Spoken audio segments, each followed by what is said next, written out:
Hey guys, tonight we step back nearly 200 years and slip into the worn leather boots of an American farmer struggling to survive in the 1800s. Picture this. It's 4:30 in the morning, the year is 1847, and you're lying on a straw-stuffed mattress that smells faintly of mildew and regret. Outside your single-room cabin, the prairie stretches in every direction like a dark ocean, and somewhere in that blackness, your livestock are already awake and hungry. You probably won't survive this. Statistically speaking, frontier farming claim lives the way modern streaming services claim your free time. But hey, at least the commute is short. So before you get comfortable, take a moment to like the video and subscribe, but only if you genuinely enjoy what I do here. And while you're settling in, drop a comment letting me know where you're listening from and what time it is where you are. I always love seeing how this little community stretches across time zones, from someone in Tokyo winding down after work to a night owl in Nebraska, doing exactly what farmers 2 centuries ago never could, choosing to stay up late for fun. Now, dim the lights, maybe turn on a fan for that soft background hum, and let's ease into tonight's journey together.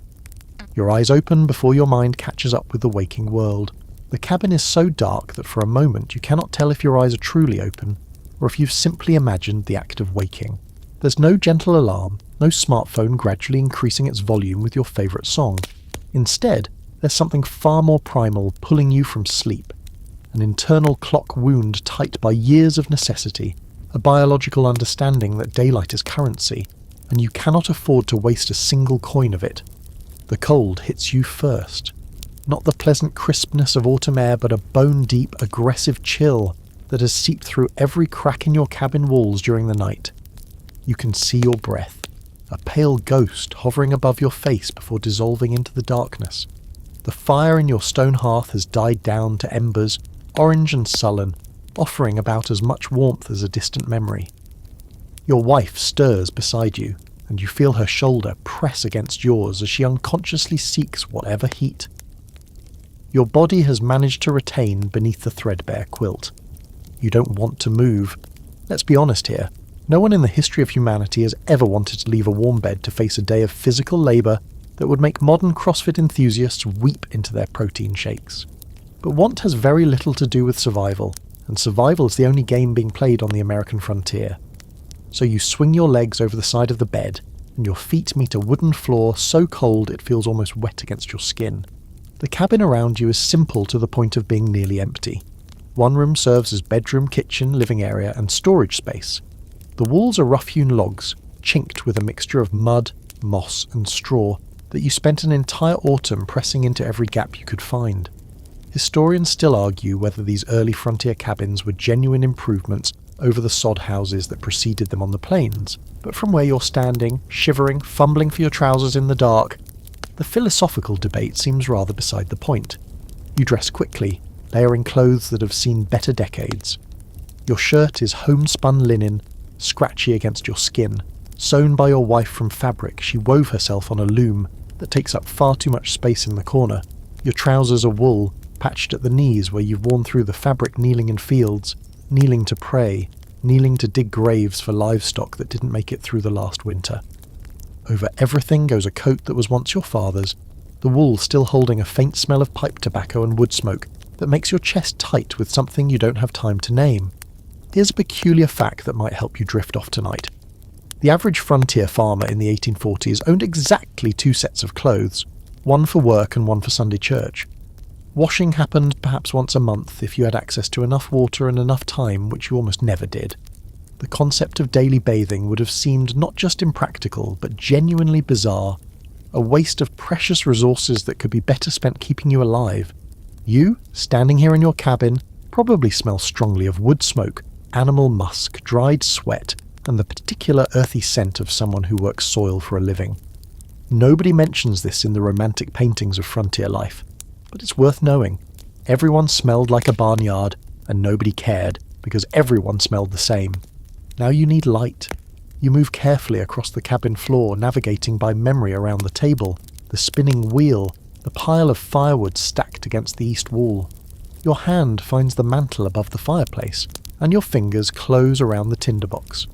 A small metal container holding flint, steel and charcloth. Getting a flame going is an art form you've mastered through thousands of repetitions, But it still takes time. You strike the flint against the steel again and again until sparks catch on the char cloth, and you can coax a tiny ember into existence. This ember transfers to a twist of dried grass, the grass to kindling, the kindling to the larger logs you've laid in the hearth. The fire grows, and with it, the cabin transforms from a dark void into something almost resembling a home. Shadows dance across the walls. The rough texture of the logs emerges into view. You can see the iron pot hanging from its hook, the strings of dried herbs dangling from the rafters, the rifle mounted above the door. Not for decoration, but because you never know when a predator, animal or human might require convincing to leave your livestock alone. Your wife is awake now, you can tell by the way her breathing has changed, but she doesn't rise yet. The division of labour in this household is absolute, and your job right now is to venture outside and begin the morning chores while she prepares whatever meagre breakfast your stores can provide. This arrangement isn't about fairness. That's a concept that belongs to people with choices. It's about survival efficiency, about making sure that every task gets done by the person best positioned to do it. You reach for the door, a heavy wooden thing you built yourself from timber, you felled yourself from trees, you identified yourself because there was no one else to do any of it. The leather hinges creak in protest. Another item on the endless list of things that need repair, maintenance, attention. You push the door open and step outside into a world that exists only in shades of grey. The sky to the east is just beginning to lighten, a pale strip of colour that promises sunrise in perhaps 20 minutes. Your farm spreads before you, 40 acres of possibility and burden, of hope and back-breaking labour. The barn is a dark mass to your left, and from within you can hear the sounds of animals stirring, the low moo of your milk cow, the shuffling and snorting of the 2 pigs, the soft clucking of chickens who are somehow always awake before you, no matter how early you rise. The air is cold enough to sting your nostrils, cold enough to make your eyes water. You can smell frost on the grass, that particular clean sharp scent that tells you autumn is giving way to winter, whether you're ready or not. And you're not ready. You're never ready. There's still hay to stack and wood to chop and 100 other tasks that stand between your family and a winter of real suffering. But those concerns belong to the daylight hours. Right now, in this grey pre-dawn moment, you have simpler problems. Animals need feeding, water needs hauling, and your body needs to start moving before the cold seeps any deeper into your bones. You take your first steps away from the cabin, and the frozen grass crunches beneath your boots. Somewhere in the distance, a rooster that belongs to a neighbour 3 miles away sounds its morning call. Sound carries far across the flat prairie, one of the only free amenities this land provides. You pull your coat tighter, tuck your chin against the cold, and begin walking toward the barn where your workday is already waiting with all the patience of a hungry animal. The morning star still hangs above the western horizon, a bright point of light that your grandmother once told you was the lantern of a farmer who died working his fields and was placed in the sky as both honour and warning. You don't know if you believe in that kind of story anymore, but you understand the warning part. This land takes everything you have, and then it asks for more. It will take your youth, your health, your optimism. It might take your children, your spouse, your sanity. The only question that matters is whether you'll still be standing when it's done taking. And the only way to answer that question is to keep moving, keep working, keep surviving for one more day. The barn door slides open with a familiar rumble, and the warm animal smell of hay and manure washes over you like a greeting from old friends. Another day has begun on the American frontier. You had no choice about starting it, and you'll have no choice about seeing it through to its exhausted end. But for now, in this quiet moment before the labour truly begins, you can appreciate the simple fact that you're still here, still breathing, still fighting the same fight that thousands of farmers across this growing nation are fighting in their own cold barns on their own frozen mornings. The cow turns her head to look at you, her large dark eyes reflecting the first pale light of dawn. She's hungry. She's always hungry. And in about 2 minutes, you're going to have to convince your stiff, aching hands to milk her while your fingers scream in protest against the cold. But that's a problem for future you. Present you as still just standing here, breathing, watching the darkness slowly surrender to another day of hard work and harder choices on a piece of land that you're trying desperately to turn into something that might, someday, feel like home. The cow's name is Bess, though you've heard some farmers say you shouldn't name animals you might eventually have to eat. You've always thought that was foolish advice. Bess is far too valuable as a milk producer to ever see the inside of your stew pot. And besides, spending 12 hours a day with creatures and refusing to name them seems like a particular kind of loneliness you don't need to add to your collection. Bess watches you approach with the patient resignation of an animal who knows exactly what's coming. Her udder is full, almost painfully so, and she shifts her weight from hoof to hoof in what you've come to recognise as bovine impatience. You grab the three-legged milking stool from its hook on the wall, a simple piece of furniture you carved yourself during a long winter when the alternative was going slowly mad from boredom, and position yourself beside her warm flank. Here's something they definitely don't tell you in the storybooks about farm life. Milking a cow when your hands are half frozen is an experience that exists somewhere between minor torture and a particularly aggressive form of physical therapy. Your fingers, stiff and clumsy from the cold, have to wrap around teats that are surprisingly warm in comparison, and the temperature differential sends sharp little needles of pain shooting up through your knuckles. But the milk needs to come out, your family needs the calories, and complaining to a cow has never once improved any situation. The first streams of milk hit the wooden bucket with a rhythmic sound that's almost musical, a steady percussion that fills the quiet barn and mingles with the soft sounds of animals shifting in their stalls. Bess chews her cud with mechanical contentment, occasionally turning to look at you as if confirming that yes, you are still there, still performing this strange daily ritual that she tolerates because you bring her food. Your technique is efficient but not gentle. There's no time for gentle when you have a farm to run. Each squeeze pulls milk from her udder in a steady stream, and you can feel your hands slowly warming as you work, the blood flowing back into frozen fingers with that pins and needles sensation that's become as familiar as breathing. By the time the bucket is half full, perhaps 10 minutes into the process, your hands have stopped hurting and started simply aching, which is about as good as you can hope for on a morning like this. Historians have noted that a skilled farmer could milk a cow in about 12 to 15 minutes, extracting anywhere from 2 to 4 gallons depending on the animal and the season. You're not quite that fast.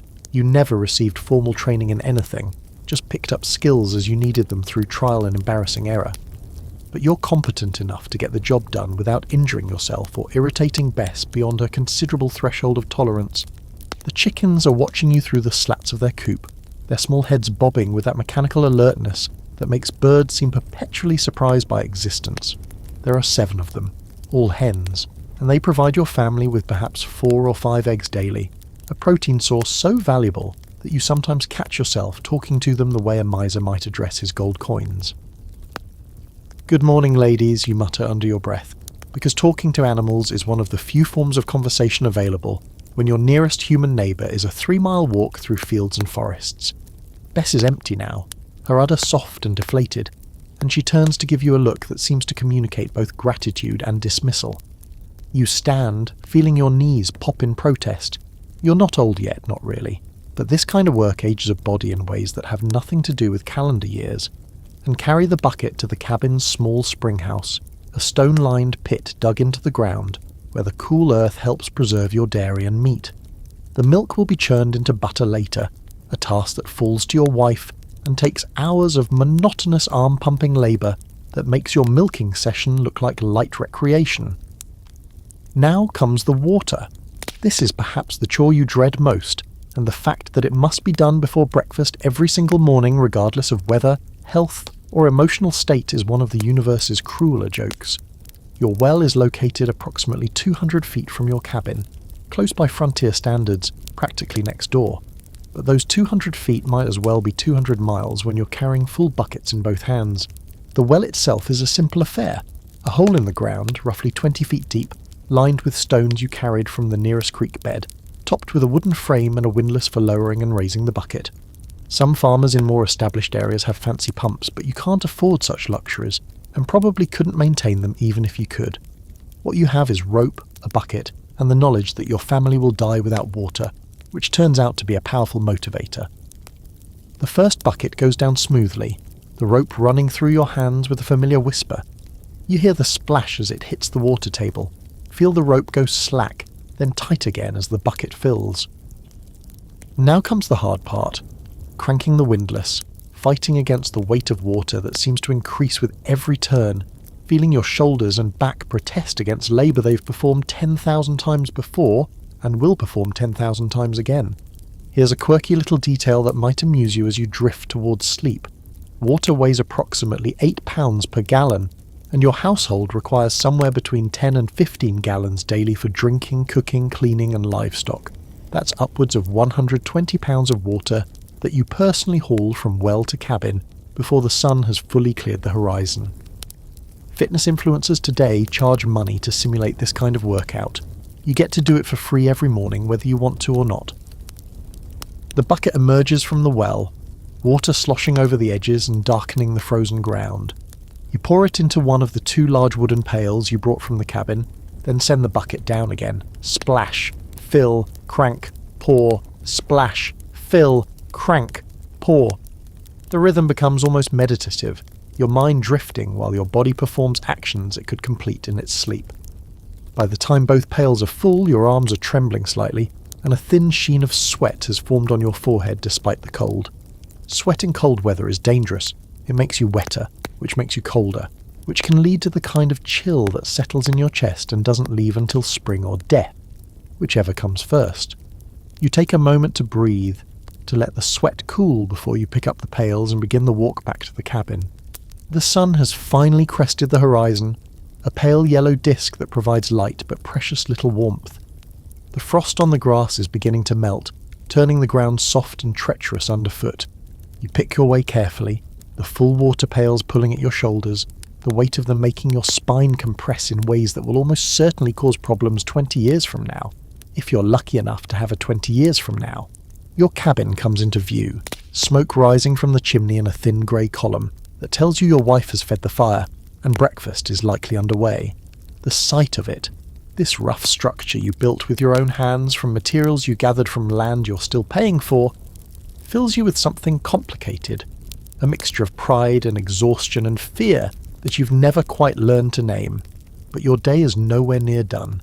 You deposit one pail inside the cabin, where your wife takes it without a word. You've been married long enough that some communications require no language, and carry the other to the barn to fill the watering troughs for your animals.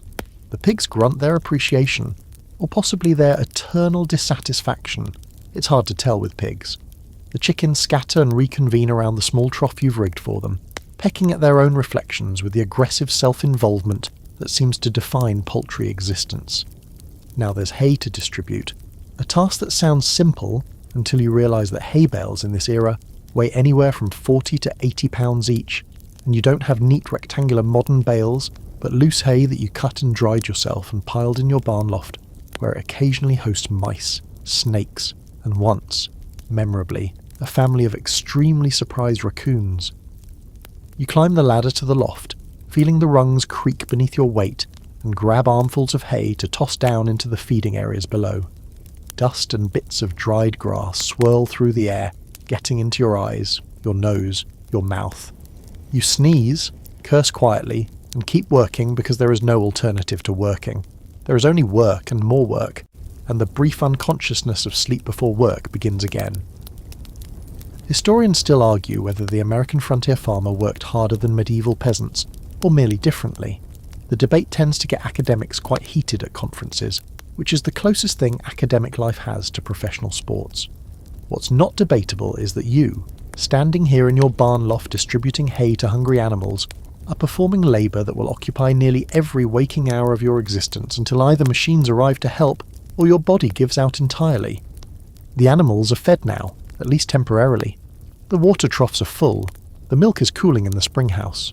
The eggs, 4 of them this morning, 1 fewer than yesterday, which you note with mild concern, are collected in your coat pocket, their shells smooth against your fingers. The sun is perhaps an hour above the horizon, and you have already accomplished more physical labour than many modern office workers will perform in an entire week. Your stomach growls, a reminder that you're also an animal with needs, and the smell of something cooking drifts from the cabin door your wife has propped open to release smoke from the fire. Breakfast is waiting, such as it is. A brief pause in the endless cycle of labour, a moment to sit and consume the calories that will fuel the next round of work. You take one last look around your small empire of responsibility. The barn, the chicken coop, the well, the fields beyond that will demand even more of you in the coming hours, and then you turn toward the cabin, toward the smell of food and the warmth of fire and the company of another human being who chose to share this difficult life with you. The morning chores are complete. The day has barely begun. The inside of your cabin is transformed now compared to the dark, cold box you left an hour ago. The fire has grown into a proper blaze, throwing heat and light in equal measure, making the rough log walls seem almost welcoming. Your wife stands at the hearth, stirring something in the iron pot with the particular concentration of someone who knows that what she's creating will have to sustain human beings through hours of brutal labour. Her name is Sarah, and she has been your wife for 6 years now, though sometimes it feels like 6 days and other times like 6 decades.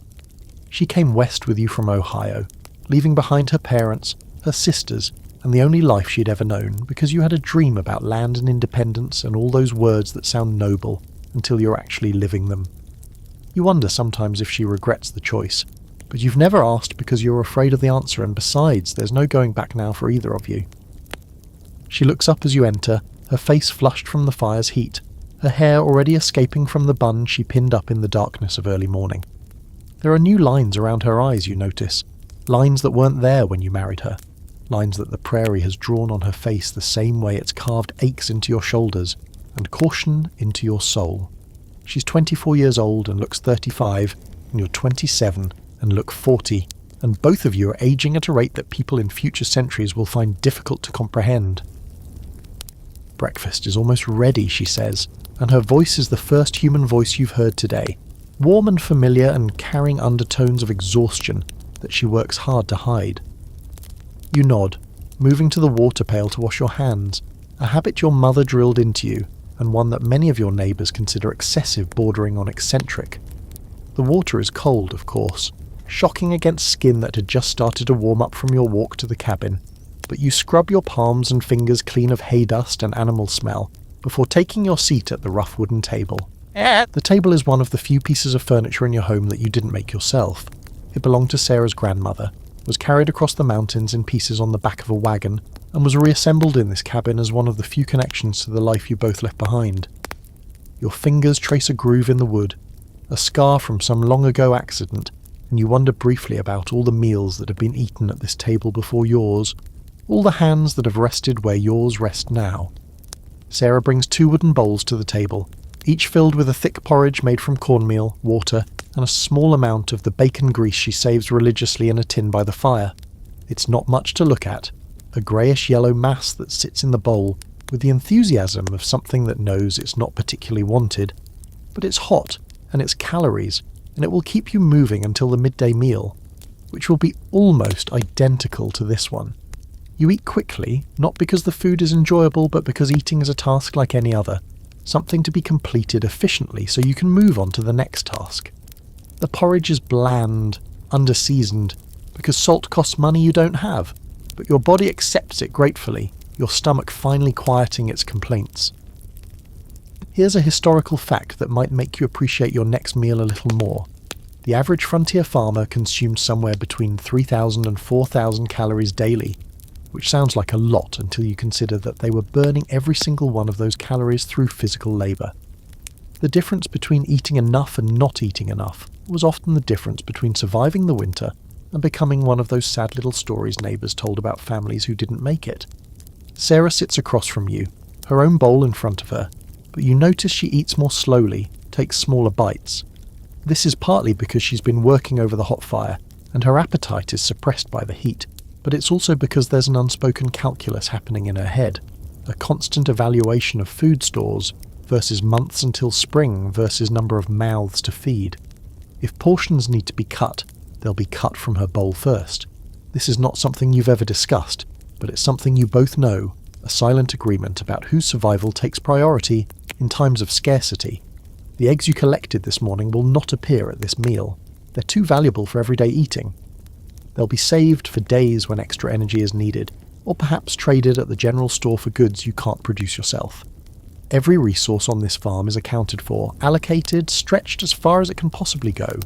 The margin between sufficiency and disaster is so thin that a few missing eggs can shift the balance. While you eat, Sarah tells you about the tasks awaiting her today, and the list is long enough to make your head spin. There's bread to bake, a process that takes most of a day when you factor in making the dough, letting it rise, tending the fire to the right temperature, and watching it carefully so it doesn't burn. There's butter to churn from the milk you collected this morning, an arm-numbing chore that converts liquid into solid through nothing but repetitive motion and stubborn persistence. There's laundry to do, which means hauling more water, heating it over the fire, scrubbing each garment by hand against a washboard, wringing everything out and hanging it to dry in a spot that gets sun but won't let the clothes blow away. Then there's mending to do. Your trousers have developed yet another hole, and one of her own dresses is coming apart at the seams. There's food preservation to monitor, checking the root cellar for any vegetables showing signs of rot, turning the cheese that's aging on its shelf. There's candle making that needs to happen soon, before the tallow you've saved goes rancid. There's soap to make, though that can wait another week if necessary. There's the spinning wheel calling her name, because fabric doesn't weave itself, and winter clothing won't materialise from wishes.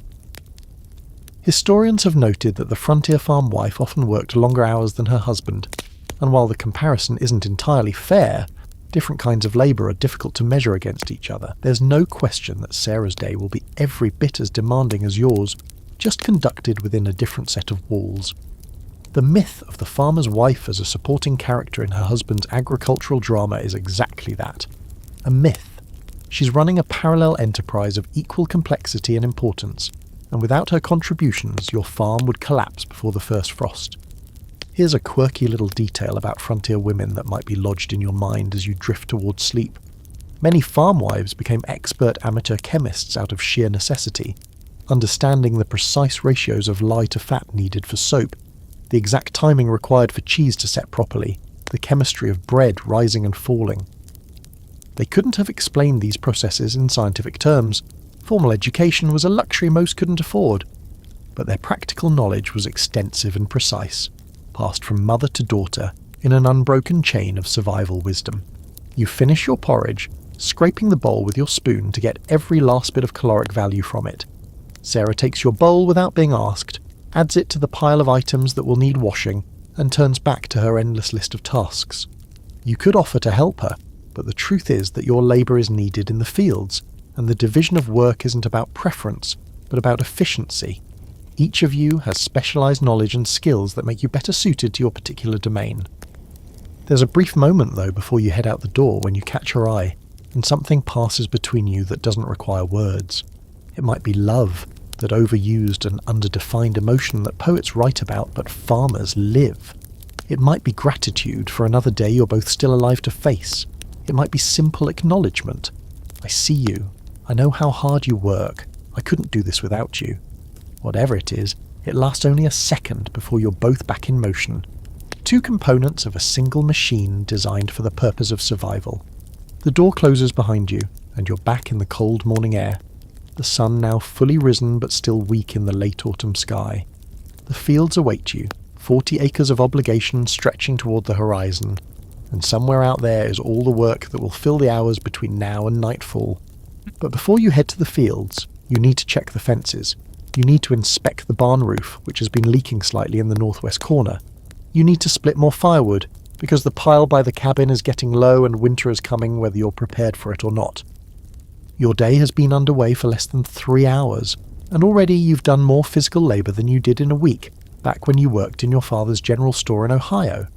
And this, you remind yourself as you walk toward the woodpile and the waiting axe, is just a normal day. Not a hard day, not an unusual day, just a regular ordinary day of farming in the American frontier. The axe feels heavy in your hands, the familiar weight of it both comforting and exhausting. You set the first log on the chopping block, raise the blade above your head, and bring it down with the particular kind of violence that's socially acceptable when directed at inanimate objects. The log splits cleanly, falling into 2 pieces that will fit nicely into your fireplace, and you're already reaching for the next one before the first has finished falling. The land beneath your feet is yours, or at least it will be, if you can survive on it long enough to prove that you deserve it. This is the promise of the Homestead Act, that magnificent and terrible piece of legislation that has drawn you and thousands like you into the great interior of America with dreams of independence and the reality of relentless struggle. The deal seemed almost too good to be true when you first heard about it, sitting in your father's store back in Ohio, flipping through a newspaper while pretending to inventory the shelves. 160 acres of land, essentially free, given to any citizen willing to live on it and improve it for 5 years. 160 acres. To a young man working in a cramped store in an overcrowded town, that sounded like an empire, that sounded like freedom. What the newspaper didn't adequately convey, what perhaps no words could adequately convey, was the particular nature of the freedom being offered. It was not the freedom of leisure or choice or self-expression.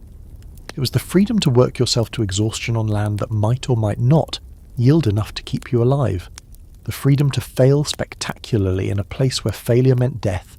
The freedom to bet your entire future on the proposition that you could extract sustenance from soil that had never felt a plough.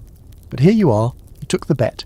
You filed your claim at the land office, paid the small filing fee that nearly exhausted your savings, and set out for a plot of land you'd never seen, in a territory you'd never visited, to build a life you'd never imagined in any concrete detail.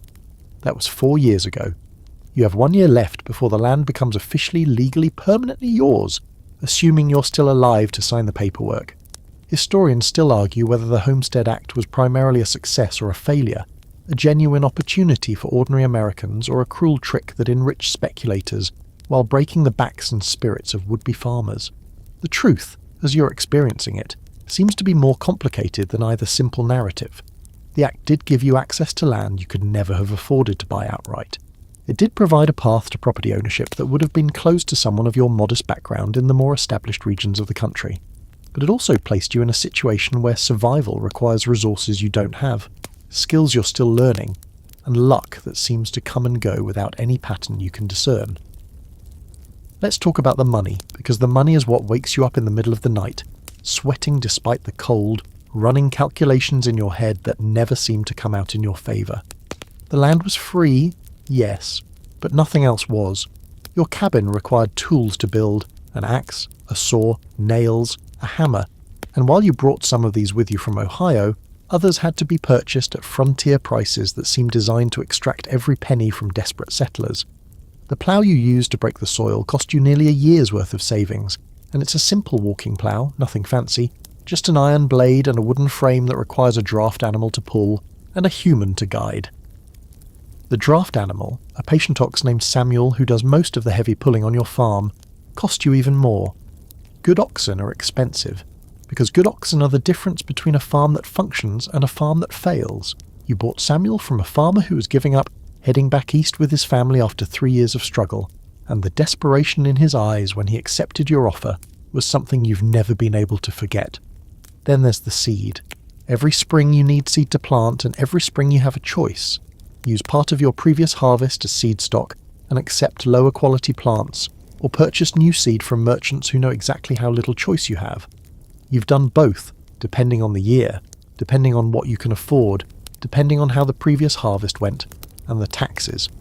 Even on land you don't fully own yet, there are taxes, local levies for roads and schools and other civic improvements that never seem to materialise in any form you can actually use.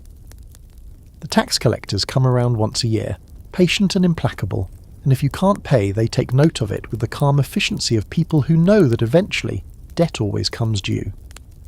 Here's a peculiar fact that illustrates just how precarious the financial situation of frontier farmers really was.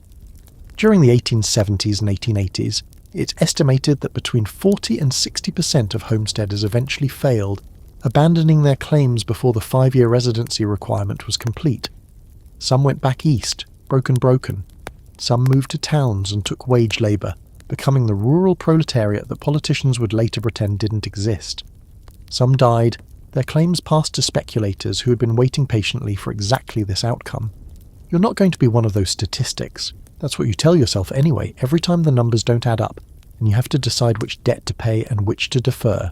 You're going to survive, going to prove up your claim, going to own this land free and clear, and pass it on to children who won't have to go through what you've gone through.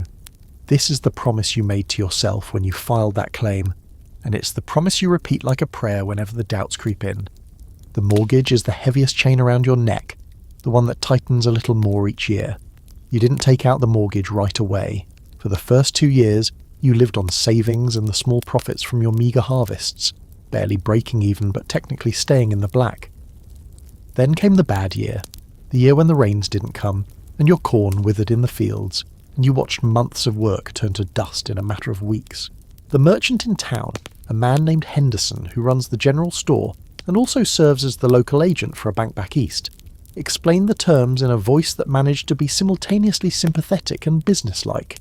12% interest, compounded annually, secured against your future harvests and, if necessary, your land claim itself. The money would see you through the winter, would allow you to purchase seed for the next planting, would give you a second chance when by all rights you should have been loading your possessions onto a wagon and joining the parade of failures heading back towards civilization. You signed the papers. What choice did you have? And now you're 2 years into a mortgage that grows faster than your ability to pay it down, that transforms each harvest from a celebration into a calculation, that makes you wonder whether you're farming for yourself or farming for Henderson and the distant bankers he represents. This is what freedom looks like on the American frontier. You owe nothing but debt. You owe everything to men you'll never meet. And the land that was supposed to be your path to independence has become instead a treadmill you cannot stop running without falling off entirely. But you keep running. You keep working. You keep telling yourself that next year will be better, that the harvest will be larger, that the prices will be higher, that somehow the math will finally work out in your favour. The sun has climbed higher now, and the morning chill has given way to something almost pleasant. Cool air and warm sun combining to create perhaps the only truly comfortable moment you'll experience all day. You stand at the edge of your fields, looking out over the land that is both your greatest asset and your greatest vulnerability, and you try to feel something other than tired. The soil stretches before you, dark and promising after the rain that fell last week. In a few months you'll be out here with Samuel and the plough, breaking ground for another planting, another gamble on weather and prices and all the factors you can't control. But for now, in this brief moment between morning chores and the day's main labour, you can almost pretend that the land is simply beautiful, rolling and open and free in a way that no land back east ever could be. Your father thought you were crazy when you told him you were filing a homestead claim. Stay here, he said. Work in the store. It's not glamorous, but it's safe. You couldn't explain to him that safe wasn't what you wanted, that the prospect of spending your entire life measuring out flour and counting pennies in a store that smelled of dust and disappointment was a kind of death that didn't require a body to stop breathing. You wanted something you could build, something that would be yours, something that your children and grandchildren could point to and say, "This is where we began." Whether you'll actually achieve that dream or whether you'll become another cautionary tale told around fires by farmers who survived, that question remains open, unanswered, waiting for time and weather and luck to provide its verdict. But today is not the day for dwelling on such matters. Today is a day for work, like every day, and the work won't complete itself while you stand here philosophizing. You turn from the fields and head toward the woodpile, where the axe awaits and the logs sit patient and unimpressed by all your dreams and fears and calculations. Spring arrives not with a gentle announcement, but with an urgent command. The snow that blanketed your fields for months has finally receded, leaving behind soil that's wet and cold and waiting, and you know that the window for planting is measured in weeks, not months. Every day you delay is a day of growing season lost, and in a climate where frost can return as late as May and arrive as early as September, you cannot afford to lose a single day. Samuel the ox stands in his stall watching you approach, with the particular expression of an animal who knows exactly what's coming and has long since resigned himself to it. He's your partner in the great agricultural enterprise, the engine that powers your plough, the difference between farming and merely scratching at the earth with hand tools. You've been together for 3 years now, and you've developed a relationship built on mutual dependence, and something that might, if you were feeling generous, be called affection. The plough itself is a brutal piece of equipment, simple in design but vicious in execution. It's a walking plough, which means there's no seat for the operator. You'll spend the entire day on your feet, guiding the blade through the soil while Samuel provides the pulling power. The blade is iron, the handles are wood, and there's nothing about it that wasn't designed for the singular purpose of tearing open the earth. You harness Samuel with the efficiency of long practice, checking each connection to make sure nothing will come loose during the long hours ahead. The leather straps have been oiled and repaired so many times that they're more patched than original material, but they'll hold for another season if you're careful. Samuel stands patiently while you work, occasionally snorting or shifting his weight, but never truly resisting. He's a good ox, better than you deserve, probably. The field you're starting with today is the north section, about 15 acres of ground that was forest when you arrived, and is now cleared land that still bears the scars of its transformation.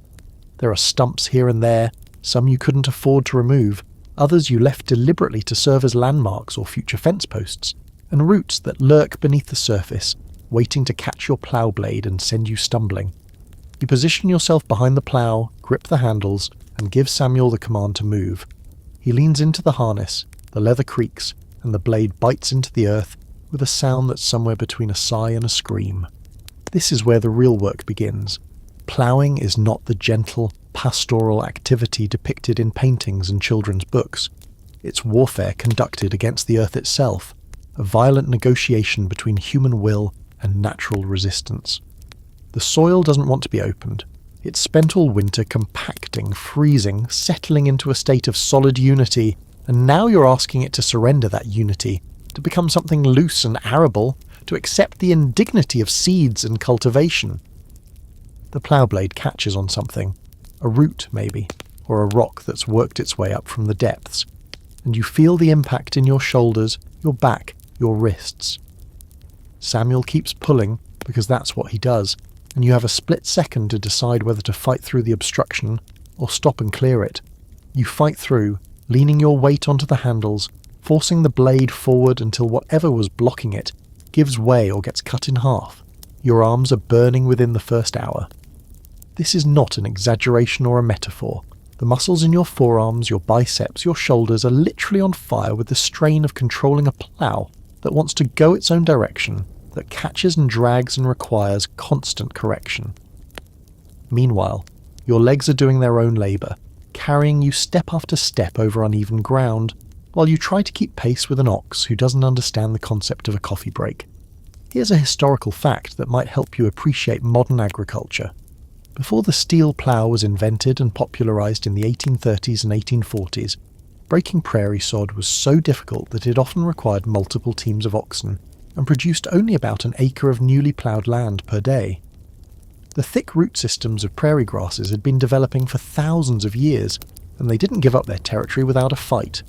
Farmers called the sound of a plough cutting through prairie sod the scream of the prairie, and from what you can hear today, you understand exactly why. The sun climbs higher, and with it comes a warmth that would be welcome if you weren't already generating enough body heat to power a small furnace. Sweat runs down your face, stings your eyes, soaks through your shirt until you're working in wet fabric that clings uncomfortably to your back. You want to stop, to rest, to sit down for just 5 minutes and let your screaming muscles recover. But you can't stop, because stopping means losing time, and losing time means a smaller harvest, and a smaller harvest means maybe not surviving the winter. Samuel plods onward, his head down, his breath coming in great visible clouds despite the warming air. You can see the muscles in his shoulders working beneath his hide, can hear the strain in his breathing, and you feel a surge of something like guilt for asking so much of him. But he's an ox, and this is what oxen do, and anyway he'll get extra feed tonight as compensation for today's labour. By midday you've ploughed perhaps 2 acres. Not bad progress, but nothing to celebrate. The field stretches out behind you in dark furrows, the soil turned and exposed to the sun, ready for the harrowing and planting that will follow. Ahead of you, the unploughed section waits with the patient malevolence of a task that knows you have no choice but to complete it. You take a break, not because you've earned one, but because Samuel needs water, and you're starting to see spots at the edges of your vision that suggest dehydration might be becoming a problem. There's a jug of water hanging from the fence post at the field's edge.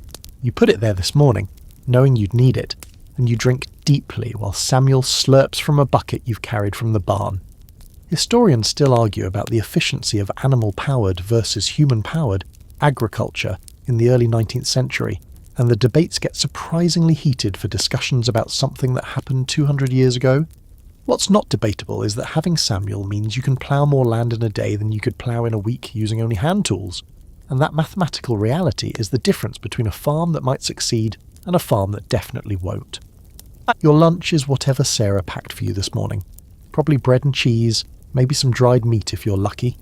You eat standing up because sitting down feels like it might lead to falling asleep, and falling asleep in a field in the middle of ploughing season is the kind of mistake you can't afford to make. The afternoon is more of the same, hour after hour of guided violence against the earth. Your thoughts drift as your body works, moving through memories and plans and worries without any particular order or purpose. You think about Sarah back at the cabin, doing her own endless labour. You think about your parents, probably wondering how you're doing, probably hoping you'll give up and come home. You think about the future, the children you might have, the farm they might inherit, the possibility that all this suffering might actually amount to something someday. The sun begins to sink toward the western horizon, painting the sky in shades of orange and pink that you don't have time to appreciate. Your body has moved beyond pain into something like numbness, a state where the signals from your muscles don't quite register as suffering anymore because your brain has simply stopped processing them. Samuel is flagging too, his pace slower, his head hanging lower, his entire demeanour suggesting that he's about as done with today as you are. You make it through one more furrow, then another, then one more, because stopping in the middle of a furrow seems wrong somehow, aesthetically displeasing in a way that matters to no one but yourself. And then, finally, you unhook the plough, pat Samuel's shoulder, and begin the long walk back to the barn with an ox who seems just as grateful for the day's end as you are. The field behind you is perhaps 5 acres of fresh-turned earth, dark and waiting for what comes next. Tomorrow you'll be out here again, and the day after, and the day after that, until all 40 acres are ploughed and harrowed and planted and the seeds are in the ground, and the next phase of worry can begin. But that's tomorrow. Right now, all you want is food, rest, and the oblivion of dreamless sleep. The seed corn sits in burlap sacks in your barn, waiting for its chance at existence. You've been saving the best ears from last year's harvest all winter, carefully selecting kernels that are full and healthy, discarding any that show signs of rot or disease.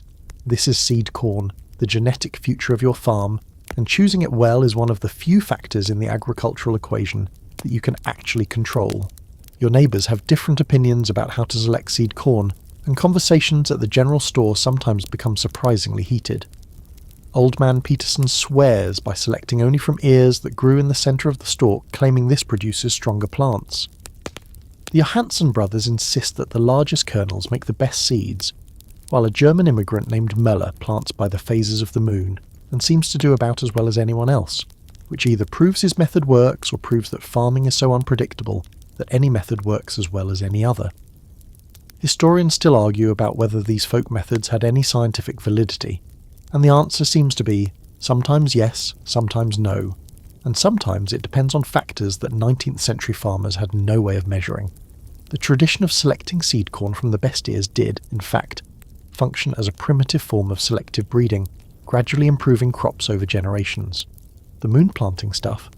Probably not so much, but it gave farmers a sense of control over a process that was largely out of their hands, and there's value in that. You kneel in the barn, sorting through the corn kernels one more time, looking for any you might have missed that show signs of damage. The light filtering through the barn's gaps illuminates the golden yellow of the kernels, and you find yourself thinking about all the hands that have touched seeds like these throughout human history. This is humanity's oldest technology, older than the wheel, older than writing, older than civilization itself. The simple act of putting seeds in the ground and hoping they grow. The superstitions around planting are extensive, and you've absorbed most of them from the various farmers you've encountered since moving west. Plant corn when oak leaves are the size of squirrel ears. Never plant on Friday, bad luck. Plant root vegetables during a waning moon. Above ground vegetables during a waxing moon. Spit on your seeds 3 times before planting for good luck. Never let a menstruating woman touch the seed corn, or the crop will fail. You follow some of these rules and ignore others, applying the same skeptical pragmatism that guides most of your decisions on the farm. The squirrel ear rule actually makes some sense.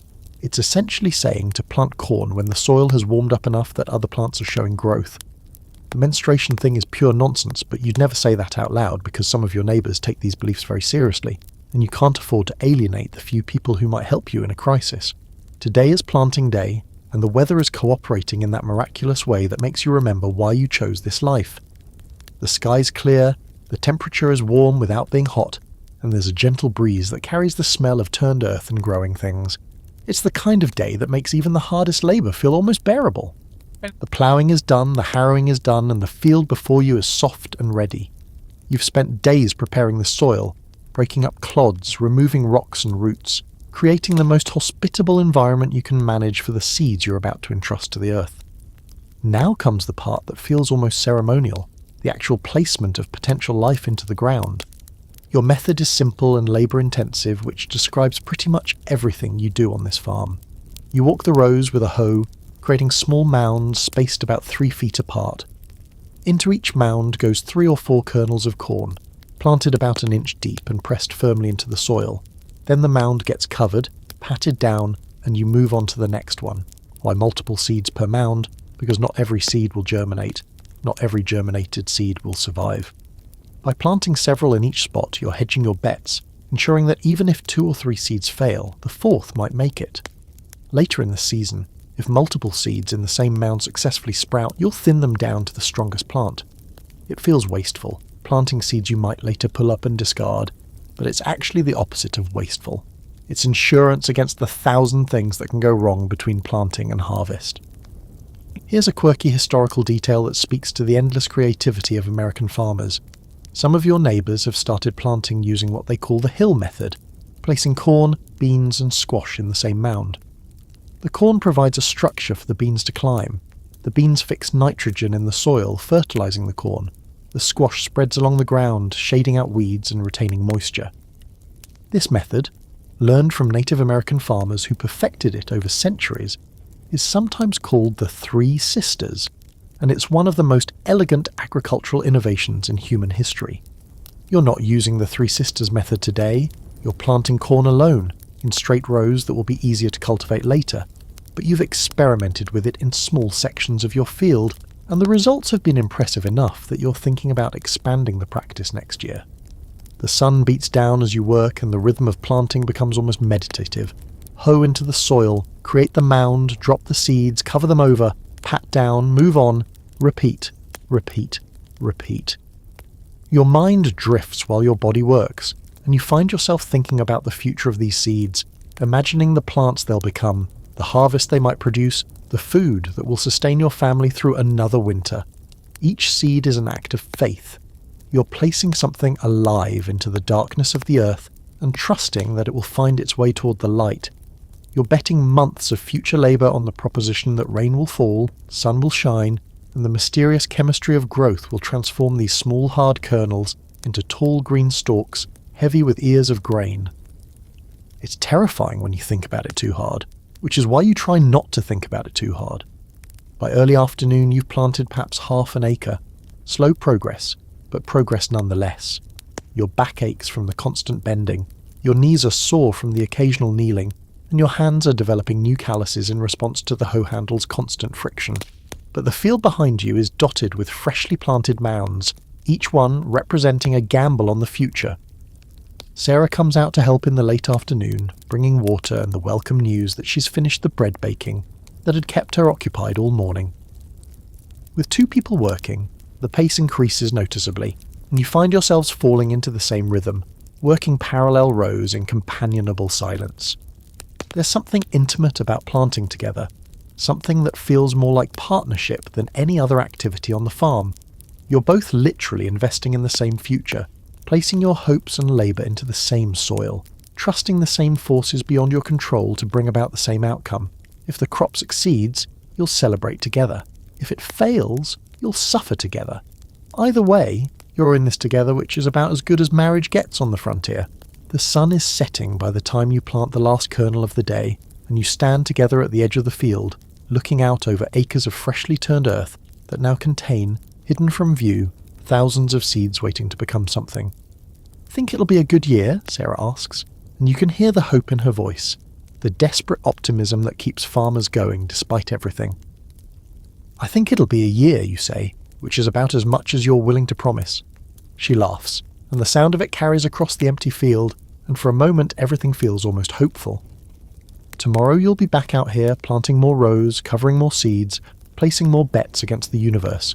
But tonight you're going to eat dinner with your wife, feed your animals, and fall asleep dreaming of green stalks reaching toward a summer sun. The weeds don't care about your dreams, your plans, or your aching muscles. They grow because growing is what they do, and they do it with a relentless enthusiasm that would be admirable if it weren't directly threatening your survival. You wake up one morning in early June to find that the corn rows you planted with such careful hope have become an absolute battlefield. Green shoots of your crop barely visible among the aggressive tangle of invaders. This is the part of farming that nobody romanticizes, the long, hot middle section between the drama of planting and the satisfaction of harvest. For the next several months, your primary occupation will be crawling through fields on your hands and knees, yanking unwanted plants from the ground with a determination born of desperation. You start before dawn, because the morning hours are the only time you can work in the fields without risking heat stroke. The sun hasn't yet cleared the horizon when you're already walking between corn rows, hoe in hand, eyes scanning the ground for anything that isn't supposed to be there. And there's plenty that isn't supposed to be there. Lamb's quarters, pigweed, morning glory, ragweed, and a dozen other species you can't even name but have learned to hate with a passion usually reserved for personal enemies. The hoe is your primary weapon, a simple tool with a flat blade that you use to chop weeds at ground level or just below the surface. It's effective but slow, and using it for hours puts a strain on your shoulders and lower back that accumulates over days and weeks until you feel like you've aged years in a single summer. You swing and scrape and chop, working your way down the row with the methodical persistence that's become the defining characteristic of your entire existence. Here's a historical fact that might make you grateful for modern herbicides, assuming you have any positive feelings about herbicides at all. The average 19th century farmer spent between 30 and 40% of their growing season labour just dealing with weeds. That's weeks of work, hours every single day, an enormous investment of human energy dedicated entirely to preventing plants you didn't want, from stealing nutrients and sunlight from plants you did want. The corn is knee-high now, healthy stalks pushing up toward the summer sun, with an eagerness that fills you with cautious optimism. Each plant represents a kernel you placed in the ground back in spring, a gamble that's currently paying off, a small victory against the forces that want to see you fail. You try to be gentle as you work around them, careful not to damage the shallow root systems that are still establishing themselves in the soil, but the weeds grow faster than your corn, at least in these early weeks.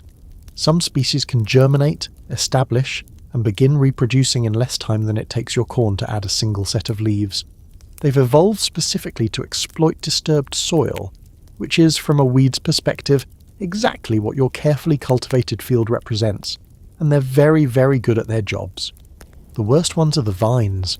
Morning Glory in particular seems to have a personal vendetta against you, wrapping its tendrils around anything it can reach, climbing your corn stalks until the plants can barely stand under the additional weight. You've learned to recognize it even as a tiny seedling, the distinctive heart-shaped leaves announcing trouble before it has a chance to fully manifest. But you still miss some, and those you miss become this week's special project. Sarah joins you most mornings, working a parallel row, and you can hear her occasional muttered curses as she encounters particularly stubborn specimens. The children, your two children, 5-year-old Thomas and 3-year-old Mary, are theoretically helping as well, though their assistance consists mainly of carrying water to you and Sarah, and occasionally pulling up random plants that may or may not actually be weeds. Young Thomas is learning, slowly. You've shown him the difference between corn seedlings and pigweed, between your beans and the lamb's quarters trying to strangle them. He gets it right maybe 70% of the time, which is better than last year, but still results in the occasional heartbreaking moment when you find a promising corn plant yanked up by its roots, lying wilted in the sun. You try not to get angry. He's 5, he's doing his best. But each mistake costs you something that can't be recovered. Historians have noted that child labour was not just common on 19th century farms, but absolutely essential to their functioning. A farmer without children was a farmer without workforce, and families were large partly because more children meant more hands to help with the endless tasks that kept a farm operational. You're not exploiting your children, you're training them, preparing them for the lives they'll inevitably lead, giving them skills that might someday mean the difference between their own survival and failure. But sometimes, watching Thomas's small body bent over in the field, seeing Mary's chubby fingers trying to grip a weed stalk, you feel something complicated that you'd rather not examine too closely. The sun climbs higher, and the heat becomes oppressive. By mid-morning you're soaked in sweat, your shirt clinging to your back, your hat barely adequate to keep the sun from burning your neck. You take water breaks every hour or so, retreating to the shade of the trees at the field's edge, drinking deeply from jugs you've kept cool in the spring house. Here's a quirky little detail about frontier farm life that often gets overlooked. The fashion choices were almost entirely dictated by survival. Your wide-brimmed hat isn't a style statement, it's sun protection. Your long sleeves in summer aren't about modesty, they prevent sunburn and scratches. Your heavy boots, uncomfortable in the heat, protect your feet from snake bites and thorns, and the sharp edges of rocks hidden in the soil. Looking good was simply not a consideration when everything you wore had to serve a practical purpose. By noon, the heat is unbearable, and you call a halt to the fieldwork. This is the rhythm of summer farming, intense labour in the early morning and late afternoon, with the brutal midday hours reserved for work that can be done in the shade. You head back to the cabin, where Sarah has lunch waiting, and you spend a few hours mending tools, repairing harness, doing the 1,000 small maintenance tasks that keep a farm functional. Then, in late afternoon, when the sun has begun its descent, and the air has cooled to merely uncomfortable, you're back in the field. The weeds have grown visibly since this morning, or so it seems, though you know that's probably your imagination, and you resume the endless battle. This will continue for weeks, months really. The weeds never stop coming, and you never stop fighting them, and the whole process feels less like farming, and more like warfare conducted against an enemy, with infinite reinforcements. But the corn is growing. Each day it's visibly taller, its leaves broader, its stalks thicker and more substantial. You're winning this battle, slowly, one pulled weed at a time. The plants you nurture will eventually grow tall enough and dense enough to shade out competition, to create their own defense against the invaders. Until then, you keep fighting. The sun sets over your cornfield, painting the sky in shades of gold and red that you're too tired to appreciate. Somewhere in the distance, a whippoorwill begins its evening song, announcing the end of another day. Tomorrow will be more of the same. Dawn work in the fields, midday rest, afternoon labour until dark. The rhythm is monotonous but comforting, a pattern you can rely on in a world where so little is reliable. You walk back to the cabin, hoe over your shoulder, muscles aching, mind empty of everything except the simple satisfaction of a day's work completed. The weeds will be there tomorrow. They'll be there the day after. They'll be there until frost kills them or you give up. You don't plan to give up. The sky this morning is a particular shade of grey that you've learned to interpret like a language. Flat, heavy, sullen clouds that stretch from horizon to horizon, promising nothing good. You've been watching these skies for years now, developing the farmer's particular talent for meteorological anxiety, and what you see today makes your stomach clench with familiar dread. Rain would be welcome. Your fields have been dry for nearly 2 weeks, the soil turning cracked and pale, the corn leaves beginning to curl slightly at the edges in that way that signals stress.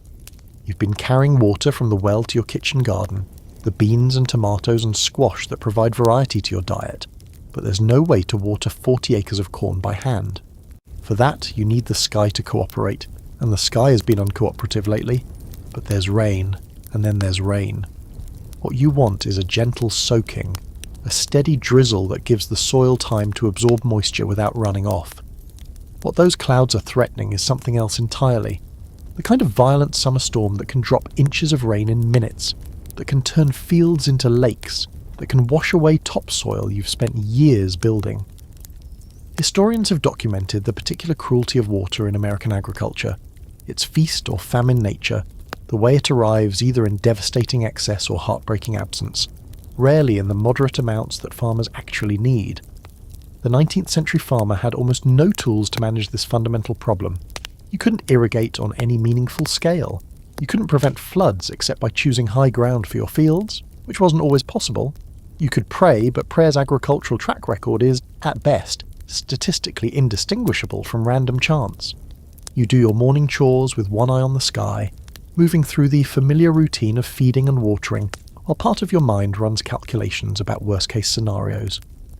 If the storm hits hard, if the flooding is bad, if the corn takes too much damage, these thoughts spiral outward into increasingly dark territories that you force yourself to abandon because there's nothing you can do about them anyway. By mid-morning, the first thunder rumbles in the distance, a low bass note that makes Samuel shift nervously in his stall. Animals can feel weather changes in ways humans can't, and Samuel's anxiety confirms what you've been fearing. This isn't going to be a gentle rain. The wind picks up around noon, and you spend a frantic hour securing everything that might blow away. Tools, loose boards, the chicken coop door that's been threatening to come off its hinges. Sarah pulls the children inside, and you can see her through the cabin window, trying to keep them calm while she shares none of your calm yourself. Then the rain starts. It doesn't build gradually. One moment the air is still, thick with humidity and anticipation. The next, water is falling from the ski in sheets so dense you can barely see the barn from your cabin door. The sound is deafening. Rain hammering on the roof, thunder crashing directly overhead, wind screaming through every gap and crack in your shelter. You stand at the window watching your fields disappear beneath water that has nowhere to go. The soil is saturated within minutes. The carefully constructed furrows you ploughed in spring becoming channels for runoff that carries precious topsoil toward the creek at your property's edge. You can see your corn plants bending under the assault, their stalks testing the limits of flexibility, their leaves shredded by drops that fall hard enough to feel like gravel. Here's a peculiar fact about extreme weather and farming psychology. There's a specific type of mental anguish that comes from watching months of work destroyed in minutes, and 19th century farmers experienced this anguish with brutal regularity. They had no crop insurance, no disaster relief programs, no safety net of any kind. When weather destroyed a harvest, it destroyed a year of income, and for families already living on the edge, that often meant catastrophe. The storm lasts 2 hours, which feels like 2 days. When it finally passes, leaving behind a sky that's blue and innocent and infuriating, you step outside to assess the damage. The field is a lake. Muddy water stands inches deep between corn rows, and you can see debris, leaves, stalks, unidentifiable plant matter floating on the surface. Some of your corn plants are still standing, battered but upright, survivors of a battle they didn't choose. Others have been knocked flat, their stalks bent or broken, their futures now measured in question marks rather than bushels. You wade into the field, water soaking through your boots, and begin the grim work of evaluating what's left. Walking the rows, counting the standing plants, estimating percentages in your head. Maybe 50% damage in this section, 40% over there. The south field, which sits slightly higher, seems to have escaped with only 20 or 30% losses. Total it up, and you've lost something like a third of your corn crop in a single afternoon. The anger comes first, hot and irrational, a fury at the sky, the rain, the cruel mathematics of frontier farming. You kick at a broken cornstalk, splash through puddles with unnecessary violence, let yourself feel the full weight of the unfairness for perhaps 10 minutes. Then the anger fades, replaced by something more practical, the cold assessment of what this means and what you're going to do about it. You've lost a third of your corn, but you haven't lost all of it. 2/3 of a harvest is better than none. The remaining plants might compensate somewhat, growing larger and producing more in the absence of competition. You'll just have to work harder, be more careful, hope that the rest of the season cooperates better than today did. This is the frontier farmer's mental discipline, the ability to absorb catastrophic losses and keep moving forward. Dwelling on what you've lost won't bring it back. Wallowing in despair won't water your remaining crops. The only response to disaster that makes any sense is to return to work, to focus on what you can still control, to refuse to let the universe's indifference break your will. The water will drain. It always does, eventually. Within a day or two, the field will be mud rather than lake, and within a week, it will be walkable again. The dead plants will be cleared, the survivors will be tended, and life will go on. Sarah meets you at the field's edge when you finally emerge, covered in mud and defeat. She doesn't say anything, just puts her hand on your arm in a gesture that communicates more than words could. She knows what this means.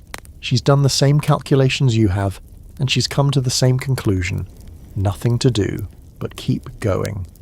That night, lying in bed listening to the peaceful drip of water from saturated eaves, you allow yourself to wonder what it would be like to do something else, to live somewhere else, to have chosen a different path back when choices still seemed possible. The wondering doesn't last long. It's a luxury you can't afford, but for a few minutes in the darkness, you imagine a life where your livelihood doesn't depend on the whims of weather. Then you close your eyes and you sleep, because tomorrow there's work to do. The first one lands on your shoulder while you're hoeing weeds in the north field, a single grasshopper, unremarkable in its ordinariness. just another insect going about its insect business. You brush it off without thinking, the gesture as automatic as breathing, and continue working. But then another lands on your arm, and another on your hat, and when you look up, you see what's coming across the horizon, and your blood turns cold in your veins.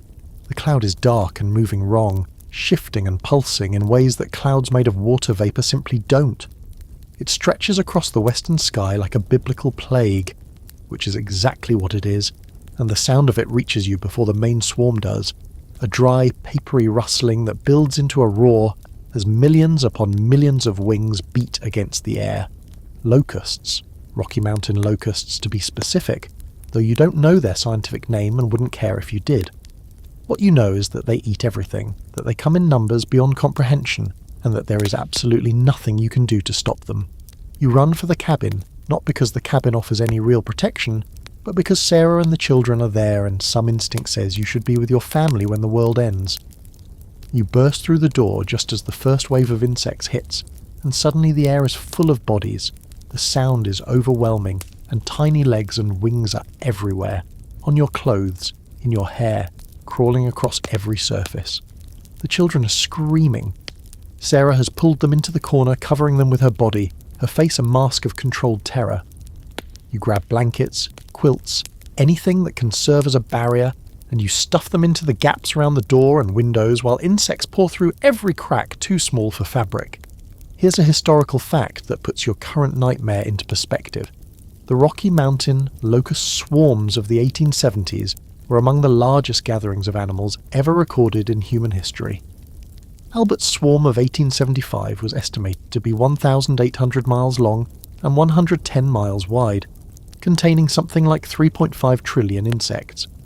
That's more locusts than there are stars in the Milky Way galaxy, more than the total number of humans who have ever lived, more than any number that makes intuitive sense to a human brain. And right now, a small fraction of that incomprehensible number is descending on your farm. The sound outside is like nothing you've ever heard, a constant crackling roar composed of billions of individual chewing sounds. The locusts are eating everything.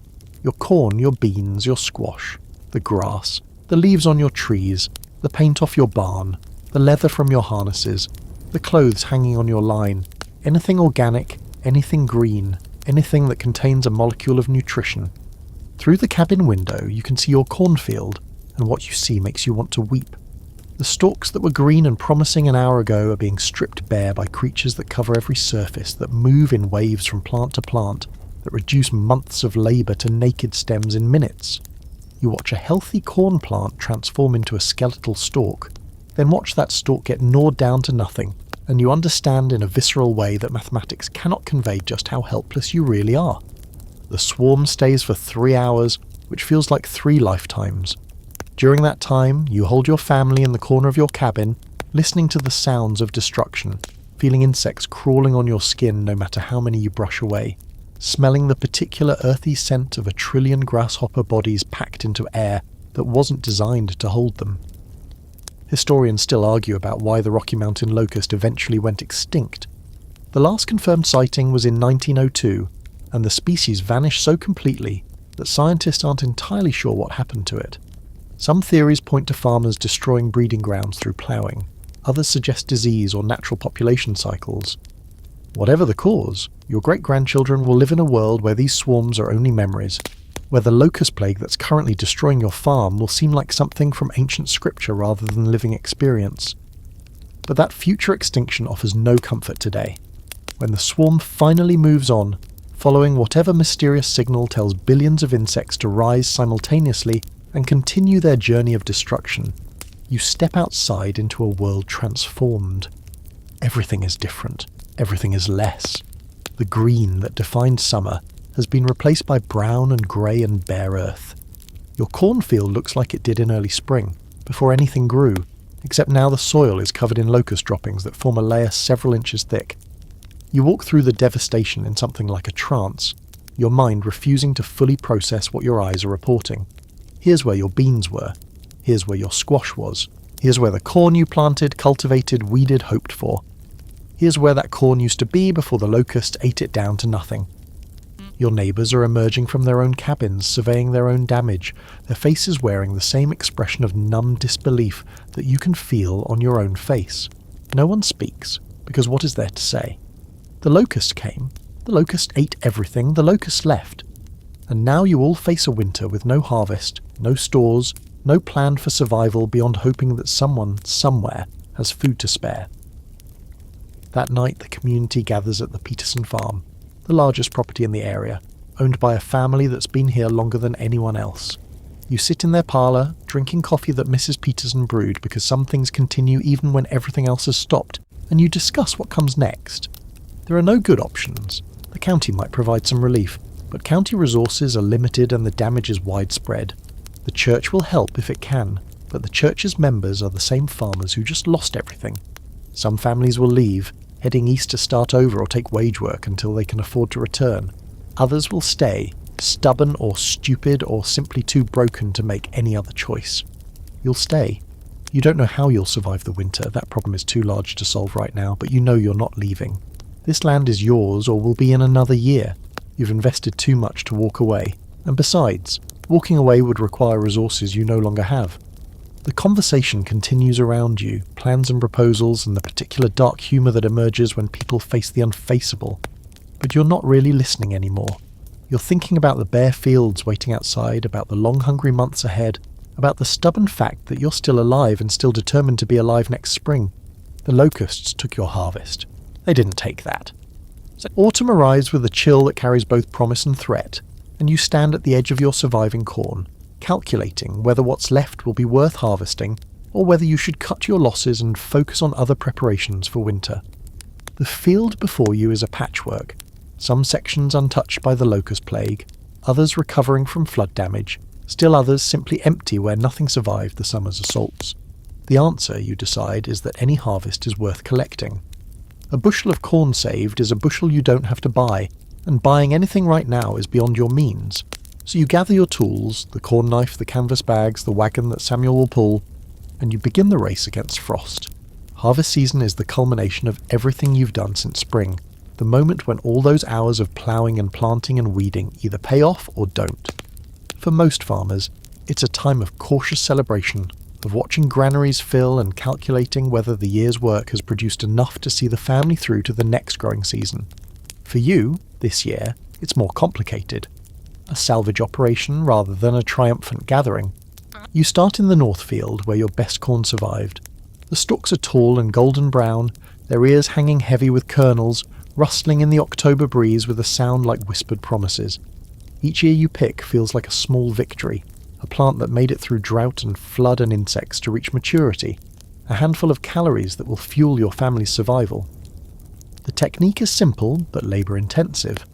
Like everything else on this farm, you walk down each row, examining plants as you go. Ears that are ready, the husks brown and dry, the kernels firm, get pulled from the stalk with a twisting motion, then tossed into the canvas bag hanging from your shoulder. Ears that need more time get left for a second pass. Ears that are damaged, rotted, mouldy, eaten by raccoons, get discarded into a separate pile that might feed the pigs. Here's a historical fact about harvest timing that highlights just how precarious this whole enterprise is.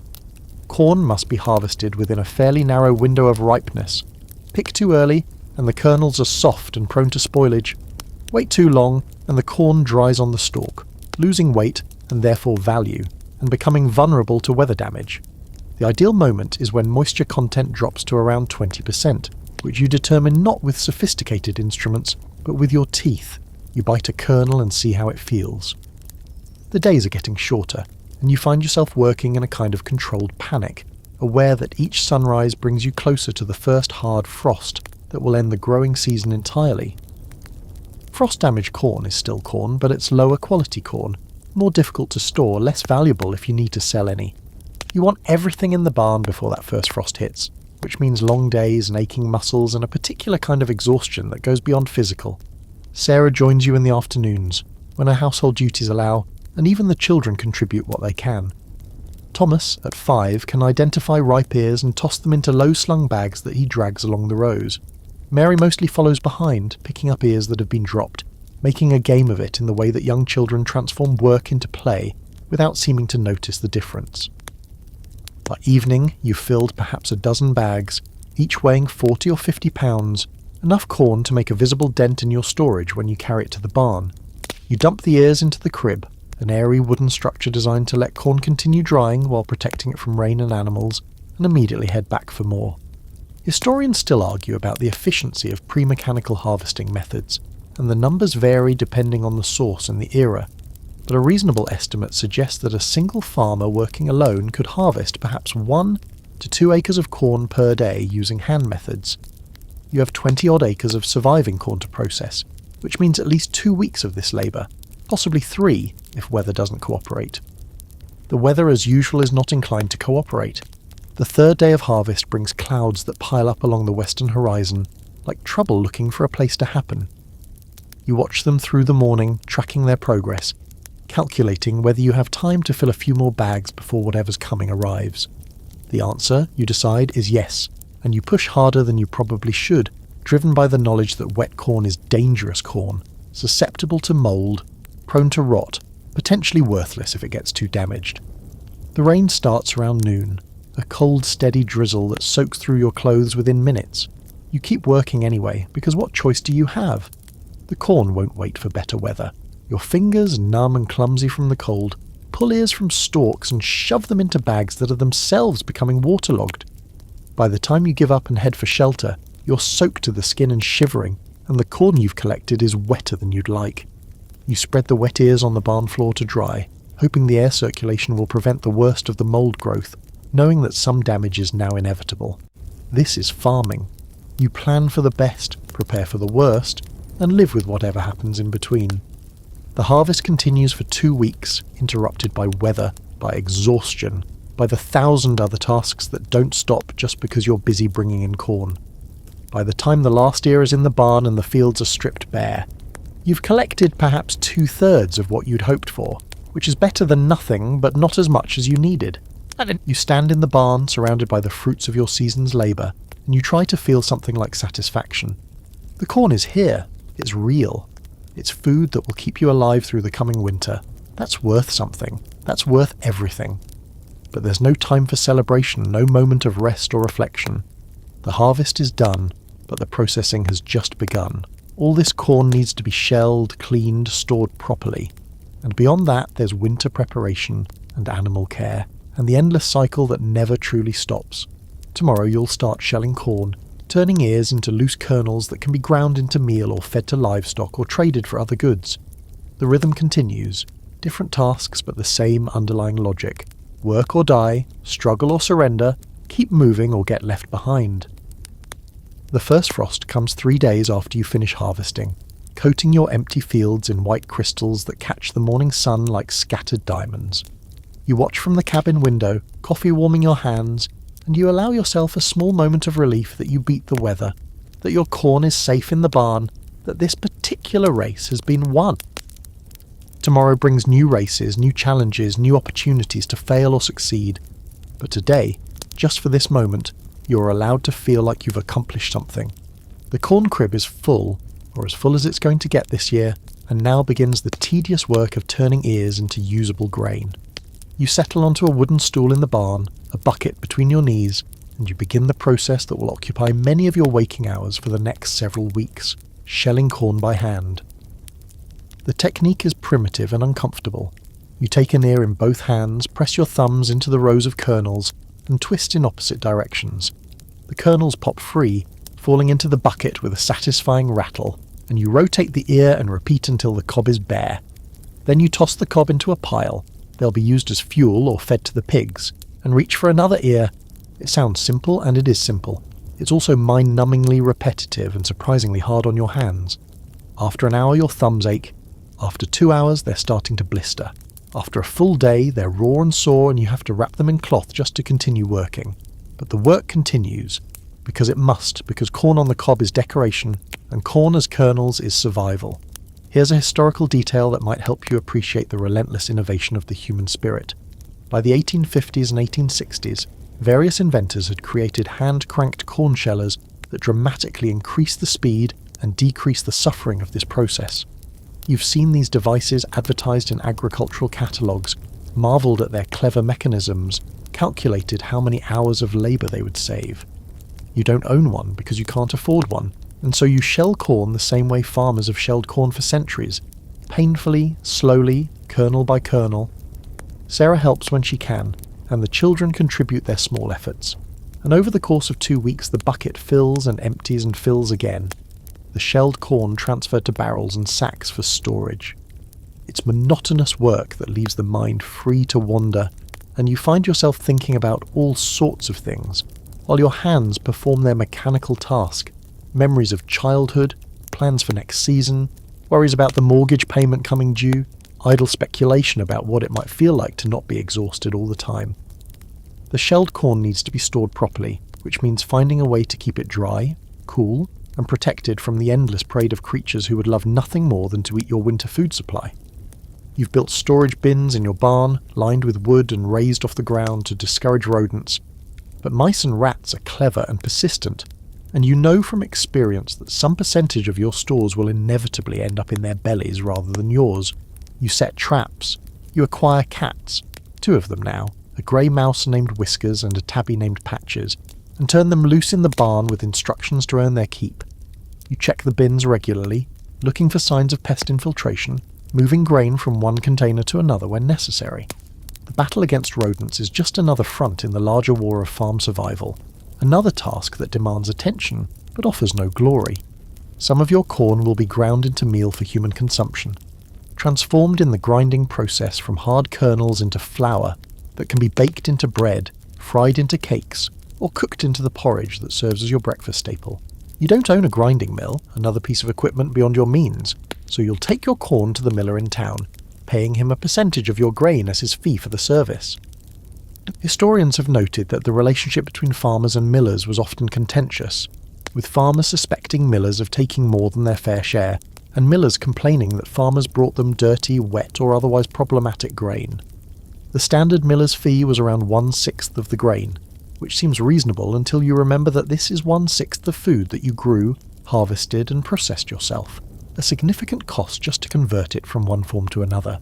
The rest of your corn will serve other purposes. Some goes to your animals, pigs love corn, chickens eat it eagerly, and even Samuel the ox gets supplemental corn during the hard winter months when hay alone isn't enough. Some will be saved as seed for next spring's planting, carefully selected from the best ears and stored separately from the general supply. Some might be sold or traded if prices are good, and you can spare any from your own needs. There's an art to deciding how much corn goes to which purpose, a calculation that involves estimating how much your family will eat, how much your animals will need, how much you'll require for planting, and how much cushion to maintain against unexpected disasters. Estimate wrong, and you'll face hunger in late winter when stores run low. Estimate the other direction, and you'll waste food that could have been sold or traded for other necessities. You sit in the barn, shelling corn, running numbers in your head. Sarah appears in the doorway, silhouetted against the autumn afternoon, and announces that dinner is ready. Your hands are sore, your back aches from sitting hunched over the bucket, and you've been doing this same task for so long that you'll probably shell corn in your dreams tonight. But the barrels are filling, the stores are growing. Slowly, painfully, you're building the reserves that will carry you through to spring. You stand, stretch muscles that protest the movement, and follow your wife toward the cabin and the promise of hot food. The corn will still be there tomorrow. It will still need shelling tomorrow. The work, as always, continues. Samuel stands in his stall, chewing his cud with the contemplative patience that characterizes his species, watching you approach with those large liquid eyes that seem to hold some ancient bovine wisdom you'll never quite access. He's been your partner for 3 years now, pulling your plough, hauling your wagon, providing the muscle power that transforms your labour from futile to merely exhausting. You like to think you've developed a relationship built on mutual respect, though you suspect Samuel's feelings toward you are considerably more complicated. Livestock management is one of the invisible skills of farming, the dozens of decisions and actions that keep animals healthy, productive, and alive. It's not just feeding and watering, though that alone takes several hours of your day. It's knowing when a pig's cough means nothing and when it means trouble. It's noticing the subtle changes in a cow's behaviour that signal an approaching illness. It's being present for births, deaths, and everything in between with a kind of attentive care that resembles parenting more than employment. Your livestock inventory is modest by frontier standards. Samuel the ox, Bess the dairy cow, 2 pigs whose names you've wisely refrained from learning. They'll be bacon by next winter. 7 chickens who provide eggs and endless entertainment through their ridiculous social dramas. And the 2 barn cats who theoretically earn their keep controlling rodents. Each animal requires specific care, and managing the whole collection is like running a small hotel where none of the guests can tell you what they need. The pigs are probably the easiest, which isn't saying much. They'll eat essentially anything. Kitchen scraps, garden waste, the occasional rat unfortunate enough to wander into their pen, and they require little beyond food, water, and a space to root and wallow. What they lack in demanding care, they make up for in demanding noise. Their feeding time grunts and squeals can be heard across your entire property, and probably beyond. Here's a historical fact about 19th century pig husbandry that might amuse you. Farmers often release their pigs to forage in woodlands during fall, letting them fatten themselves on acorns, hickory nuts, and whatever else they could root up from the forest floor. This practice, called pannage, was an ancient tradition brought from Europe, and it continued in America wherever forests and pigs coexisted. Your own pigs don't get this luxury. There's not enough woodland on your property, and the risk of losing them to predators or wandering seems too high. But you've heard your neighbours discuss it with a nostalgia that suggests the practice was more common in recent memory. Bess the cow requires considerably more attention. She needs milking twice daily, without exception, regardless of your health, your mood, or any other factors that might suggest a day off. Miss a milking, and she'll develop mastitis, a painful udder infection that can reduce milk production permanently or even kill her. So twice a day, every day, you sit on that 3-legged stool and extract milk from her while she tolerates your presence with the particular patience of a creature who has accepted her circumstances without enthusiasm. The chickens are in some ways the most rewarding livestock you own, providing daily proof of their value in the form of eggs that appear in their nesting boxes like small miracles. Caring for them is mostly a matter of keeping them fed, watered, and protected from the foxes of hawks, raccoons and other predators who view your chicken coop as a fast food restaurant. You've lost birds to all of these enemies over the years, and each loss is a financial setback that you calculate in eggs per week over the bird's remaining productive lifespan. Historians still argue about the economic value of chickens on 19th century farms, with some pointing out that the cost of feed often exceeded the value of egg production, and others noting that chickens provided protein in a form that required no refrigeration or preservation. Fresh eggs daily, available on demand, worth more than any simple accounting could capture. But it's Samuel who occupies the largest share of your livestock attention, because Samuel is irreplaceable in ways that other animals aren't. If you lose a pig, you lose next winter's bacon, painful but survivable. If you lose Bess, you lose milk and butter, difficult, but you could potentially acquire another cow. If you lose Samuel, you lose the ability to farm at all. No ox means no ploughing, no hauling, no heavy work accomplished by animal rather than human muscle. Samuel is not just livestock, he's infrastructure, so you monitor Samuel's health with obsessive attention, watching for any sign of lameness, illness, or declining vigour. You feed him the best hay you can provide, supplement his diet with corn when necessary, make sure his water is always fresh. When he coughs, you worry. When he seems sluggish, you watch him for days. When he injures his foot on a rock last spring, a minor wound that nonetheless left him limping for 2 weeks, you spend those 2 weeks in a state of controlled panic, calculating what you would do if the injury became infected, if the lameness became permanent, if the worst happened. Veterinary care on the frontier is essentially non-existent. There are no animal doctors within a day's travel, and even if there were, their understanding of animal medicine is only marginally better than your own. You've learned what you know through experience, observation, and the shared wisdom of other farmers who've dealt with similar problems.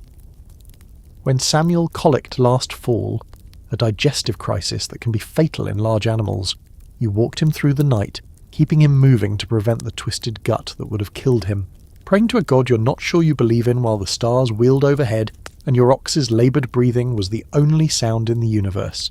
He survived. You survived. Another crisis navigated, another disaster averted. But you know that your luck won't hold forever, that someday an illness or injury will be beyond your ability to manage, and that on that day you'll have to make decisions you don't want to think about.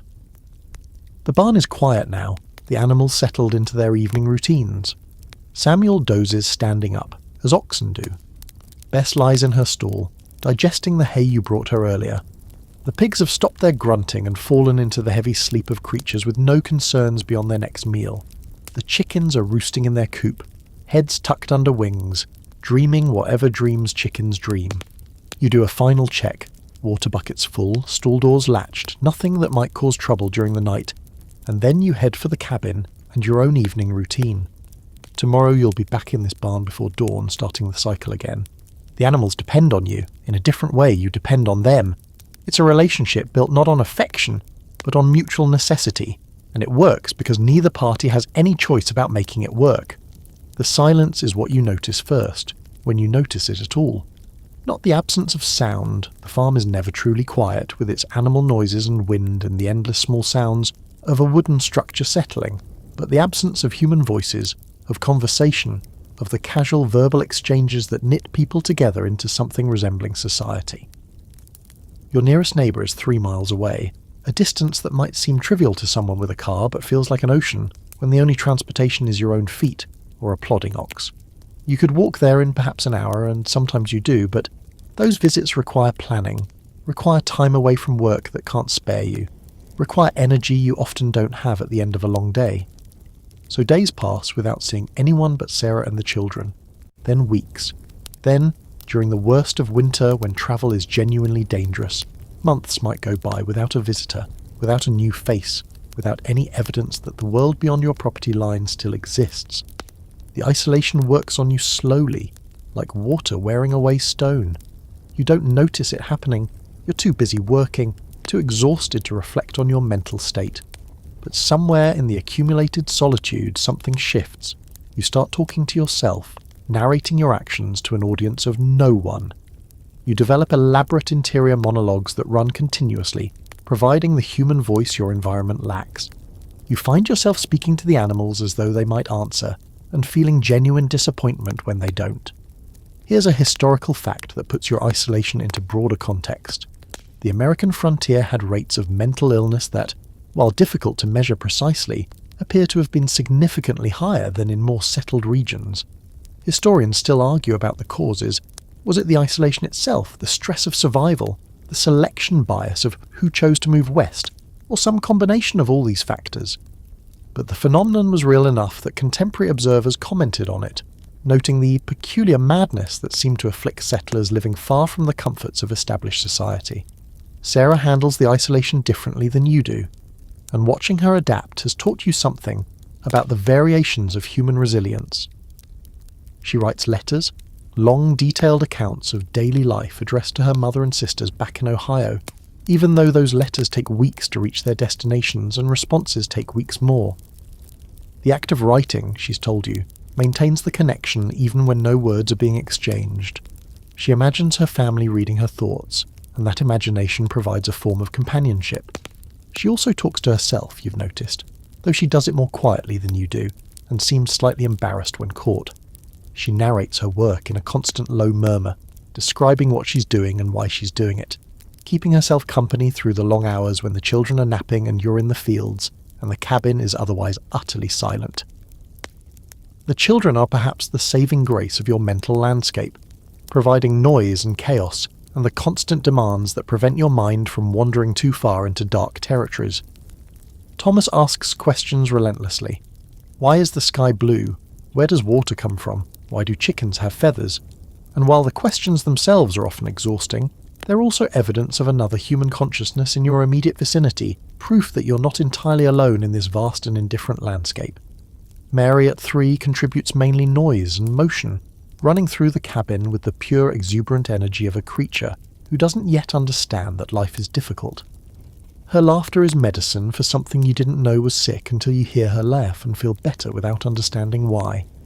But children are not substitutes for adult companionship, and there are things you can't discuss with Sarah, burdens you carry alone because sharing them would only increase the total amount of worry in your household without reducing your share. The mortgage, the weather predictions that keep you awake at night, the calculations about food stores that never seem to work out quite right. These are the thoughts that keep you company during the silent hours, the invisible companions that crowd your mental space when human companions are unavailable.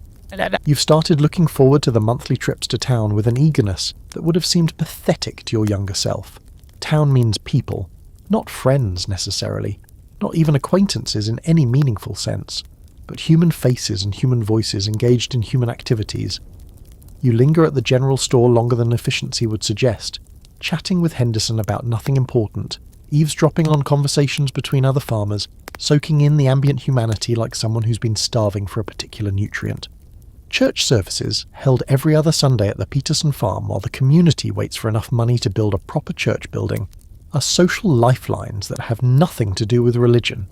You attend faithfully, not because you're particularly devout, but because it's the only regular gathering where you can see your neighbours, catch up on news, remind yourself that you're part of something larger than your own struggle. Here's a peculiar fact about frontier social life. Communities developed elaborate protocols for mutual aid that functioned as informal insurance systems. When a neighbour needed help, raising a barn, harvesting a crop, caring for a sick family member, other families would come, not out of pure altruism, but with the understanding that they would receive similar help when their own crises arrived. These work bees, or frolics, were social events as much as labour exchanges, rare opportunities for conversation, gossip, and the human connection that isolation otherwise denied. You participated in a barn raising last summer, travelling to a farm 15 miles away to help a family you'd never met build a structure they needed. The work was hard, but the company was harder to leave. Dozens of people working together, eating together, laughing at jokes and sharing news and existing in proximity to each other, in ways that felt almost luxurious after months of solitary labour. The stars are out tonight, scattered across a sky so dark and vast that the Milky Way is visible as a glowing band from horizon to horizon. You stand outside the cabin, having stepped out for a reason you've already forgotten, and you stare upward at that impossible expanse of light and darkness. Somewhere under this same sky, millions of people are living their lives, cities bustling with activity, towns full of neighbours, families gathered in homes that sit close enough together to share conversation through open windows. And here you are, one small person on one small farm in one small corner of an enormous country, staring at stars that have been staring at the earth for billions of years and will continue staring long after you're gone. It's humbling, it's terrifying, it's beautiful in a way that doesn't quite have a name. You go back inside, back to your family, back to the small warmth of human presence that makes the isolation bearable. Tomorrow will be another day of labour and silence. But tonight, for a few minutes, you're allowed to feel small and connected to something larger, even if that something larger is nothing more than starlight. The fever starts in Thomas on a Tuesday, and by Wednesday morning he's burning so hot that touching his forehead makes your hand instinctively pull away. His small body lies on the bed, shivering despite the warmth radiating from his skin, his eyes glassy and unfocused when he opens them at all. This is the moment you've been dreading since you became a parent, the moment when your child's health is beyond your control and beyond anyone's help. The nearest doctor is a day's travel away. Too far to reach quickly, too expensive to afford even if you could get there. What you have instead is folk remedies passed down through generations, prayers that feel increasingly desperate, and the terrible knowledge that children die from fevers all the time and yours could easily be next. Sarah takes charge with a competence that simultaneously amazes and terrifies you. She strips Thomas of his heavy blankets, explaining through tight lips that cooling the fever is more important than keeping him warm. She prepares willow bark tea, the same compound that will eventually be refined into aspirin, though neither of you knows the science behind why it works, and coaxes tiny sips past his cracked lips. She sends you for cold water from the well, which she uses to dampen cloths that go on his forehead, his wrists, the back of his neck. Here's a historical fact that might help you understand the context of your terror. Childhood mortality in 19th century America was staggering by modern standards. Roughly 1 in 4 children died before reaching their 5th birthday, and even those who survived infancy faced continual threats from diseases that are now preventable or treatable. Thomas, at 5 years old, has already beaten the worst odds, but the fever burning through him is a reminder that survival is never guaranteed, that every day of life is a victory against forces that would prefer you dead. The folk remedies pile up as the day progresses. You've heard that onions placed in the sick room absorb disease. Unlikely to be true, but Sarah slices an onion and puts it on the windowsill anyway. reasoning that it can't hurt and might help. A neighbour once told you about a poultice of mustard and lard applied to the chest. Sarah makes one and applies it, the sharp smell of mustard filling the cabin. You remember your mother giving you blackberry root tea for fever? You don't have blackberry root, but you have some dried peppermint which might serve a similar purpose. None of this is medicine in any scientific sense. You're operating on tradition, desperation and hope. 3 ingredients that form the foundation of healthcare on the frontier. The night is endless. You and Sarah take turns sitting beside Thomas, monitoring his fever, coaxing liquids down his throat, praying in whatever way feels natural to each of you. The cabin, usually full of the sounds of family life, is unnaturally quiet except for Thomas's laboured breathing and Mary's occasional confused crying from the corner where she's been confined to keep her away from whatever sickness her brother carries. Historians still argue about the effectiveness of folk remedies in frontier medicine, with some dismissing them entirely and others pointing out that many traditional treatments had genuine therapeutic value that modern medicine would eventually validate. Willow bark really does reduce fever, and the cooling methods Sarah employs are consistent with current medical practice for fever management. Other remedies, the onion, the mustard poultice, probably did nothing except provide the psychological comfort of taking action against a terrifying situation. Dawn arrives and Thomas is still alive, which feels like a victory even though the fever hasn't broken. You haven't slept, can barely keep your eyes open, but there's work to be done and animals to feed and the farm won't run itself just because your heart is breaking. You do the morning chores in a daze, going through motions so familiar they required no conscious thought, your mind still in the cabin with your son.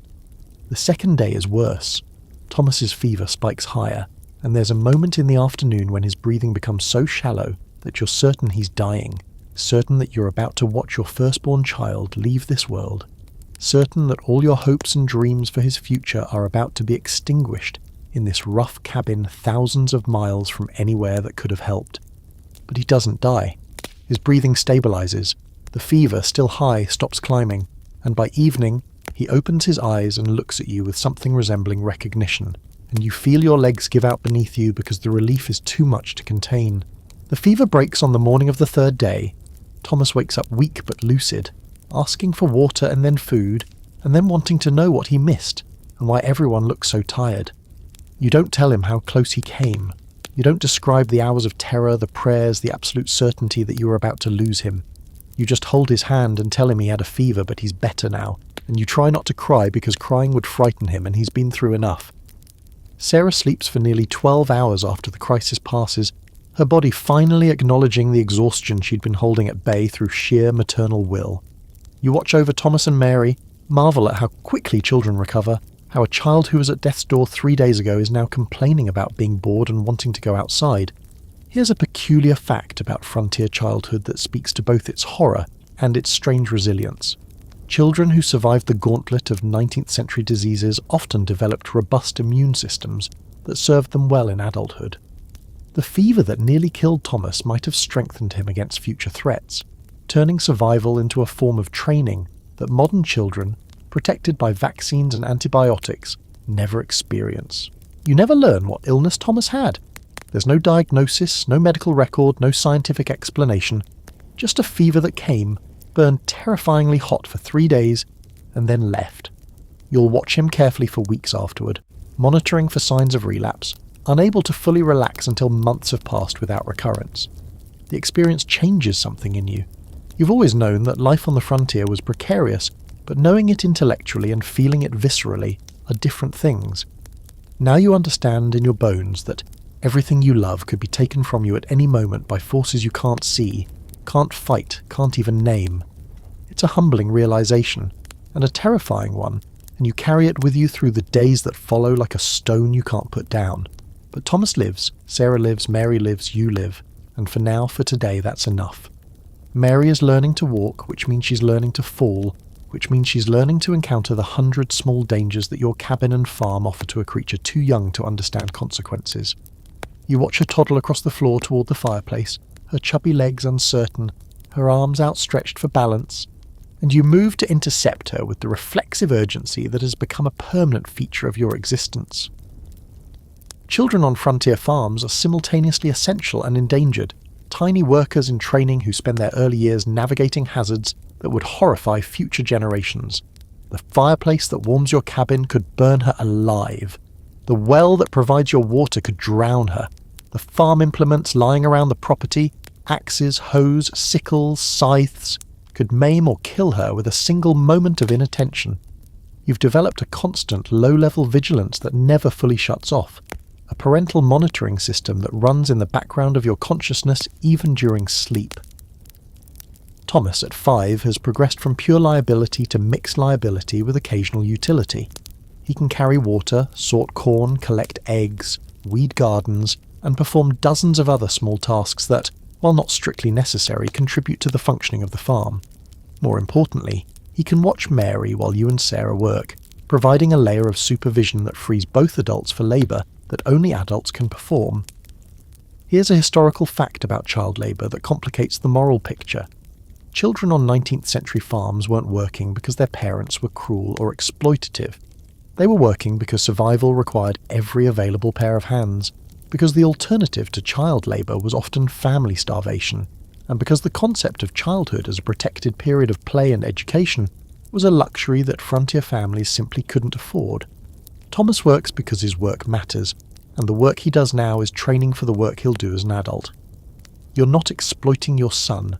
You're preparing him for a life that will demand everything he has. The dangers are real and ever-present. Last month, a family 2 counties over lost their daughter to a well accident. She was drawing water, the bucket slipped, she leaned too far forward, and by the time anyone realised she was missing, it was far too late. You heard the story at the general store, delivered in the flat tones of people who've heard too many similar stories, and you came home and spent a day building a fence around your own well, a barrier that won't stop a determined child but might slow down an impulsive one. And Thomas nearly cut off his finger last summer, reaching for a sickle he'd been told not to touch, his small hand moving faster than your ability to intervene. The wound required stitches, performed by Sarah with a sewing needle and thread, while you held Thomas down and tried to ignore his screams, and healed into a scar that he'll carry for the rest of his life. He touches it sometimes, unconsciously, as though checking that the finger is still there. Historians still argue about the age at which children became productive contributors to frontier farms, but the consensus suggests that by age 7 or 8, a child could perform labour genuinely valuable to the household.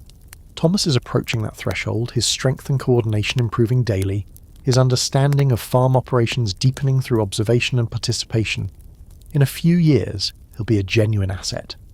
For now, he's somewhere between burden and blessing, requiring supervision while providing help that doesn't quite offset the cost of keeping him alive. You've taught him what you can about safety, but teaching safety to a 5-year-old is like teaching calculus to a pig. They can learn to associate certain behaviours with certain consequences, but they can't truly understand the principles involved. Thomas knows the fire is hot because he's been burned, mildly, under controlled conditions. He knows the well is dangerous because you've made him repeat, "I won't go near the well alone," so many times that he probably says it in his sleep.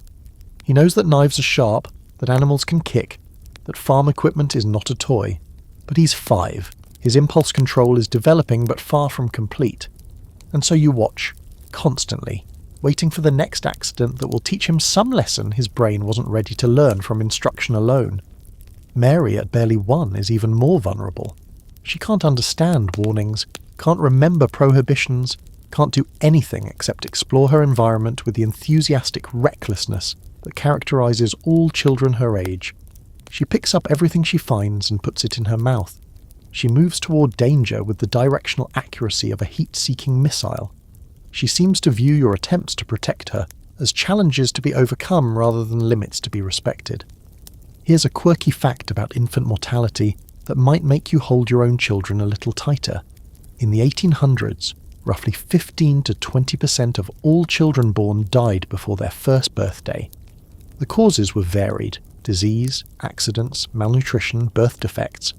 But the cumulative effect was a culture that expected to lose children, that prepared for child death as a normal part of family life. You've attended funerals for children, stood in small cemeteries where tiny headstones outnumber adult ones, listened to parents speak of their lost little ones with a grief that never fully fades. You don't want to be one of those parents. You don't want to stand over a small grave and try to make sense of a universe that allows children to die before they've had a chance to truly live. So you watch, you worry, you build fences and give lectures and maintain the constant vigilance that parenthood demands. Nighttime is when the fear is worst. The children are asleep. They're breathing the only sound in the quiet cabin, and you lie awake imagining all the ways tomorrow might bring tragedy. Thomas could fall from the barn loft. He's been warned not to climb up there, but warnings don't always take. Mary could eat something poisonous from the garden. Either child could develop another fever, and this time the fever might win. Sarah reaches for you in the darkness, her hand finding yours without needing to search. She's awake too, you realise, worrying the same worries, running the same catastrophic scenarios through her mind. "They're okay," she whispers, and you don't know if she's reassuring you or herself. "They're okay," you agree, and the words feel like a prayer, or maybe a spell, or maybe just a desperate statement of present fact with no guarantees about the future. Tomorrow your children will wake up full of energy and questions and the particular noise that means they're alive and growing. You'll watch them all day, just like you watched them today, and you'll go to bed tomorrow night worrying just like you're worrying tonight. This is parenthood. This is love. This is what it means to have something to lose. The general store in town is a building that punches well above its weight class.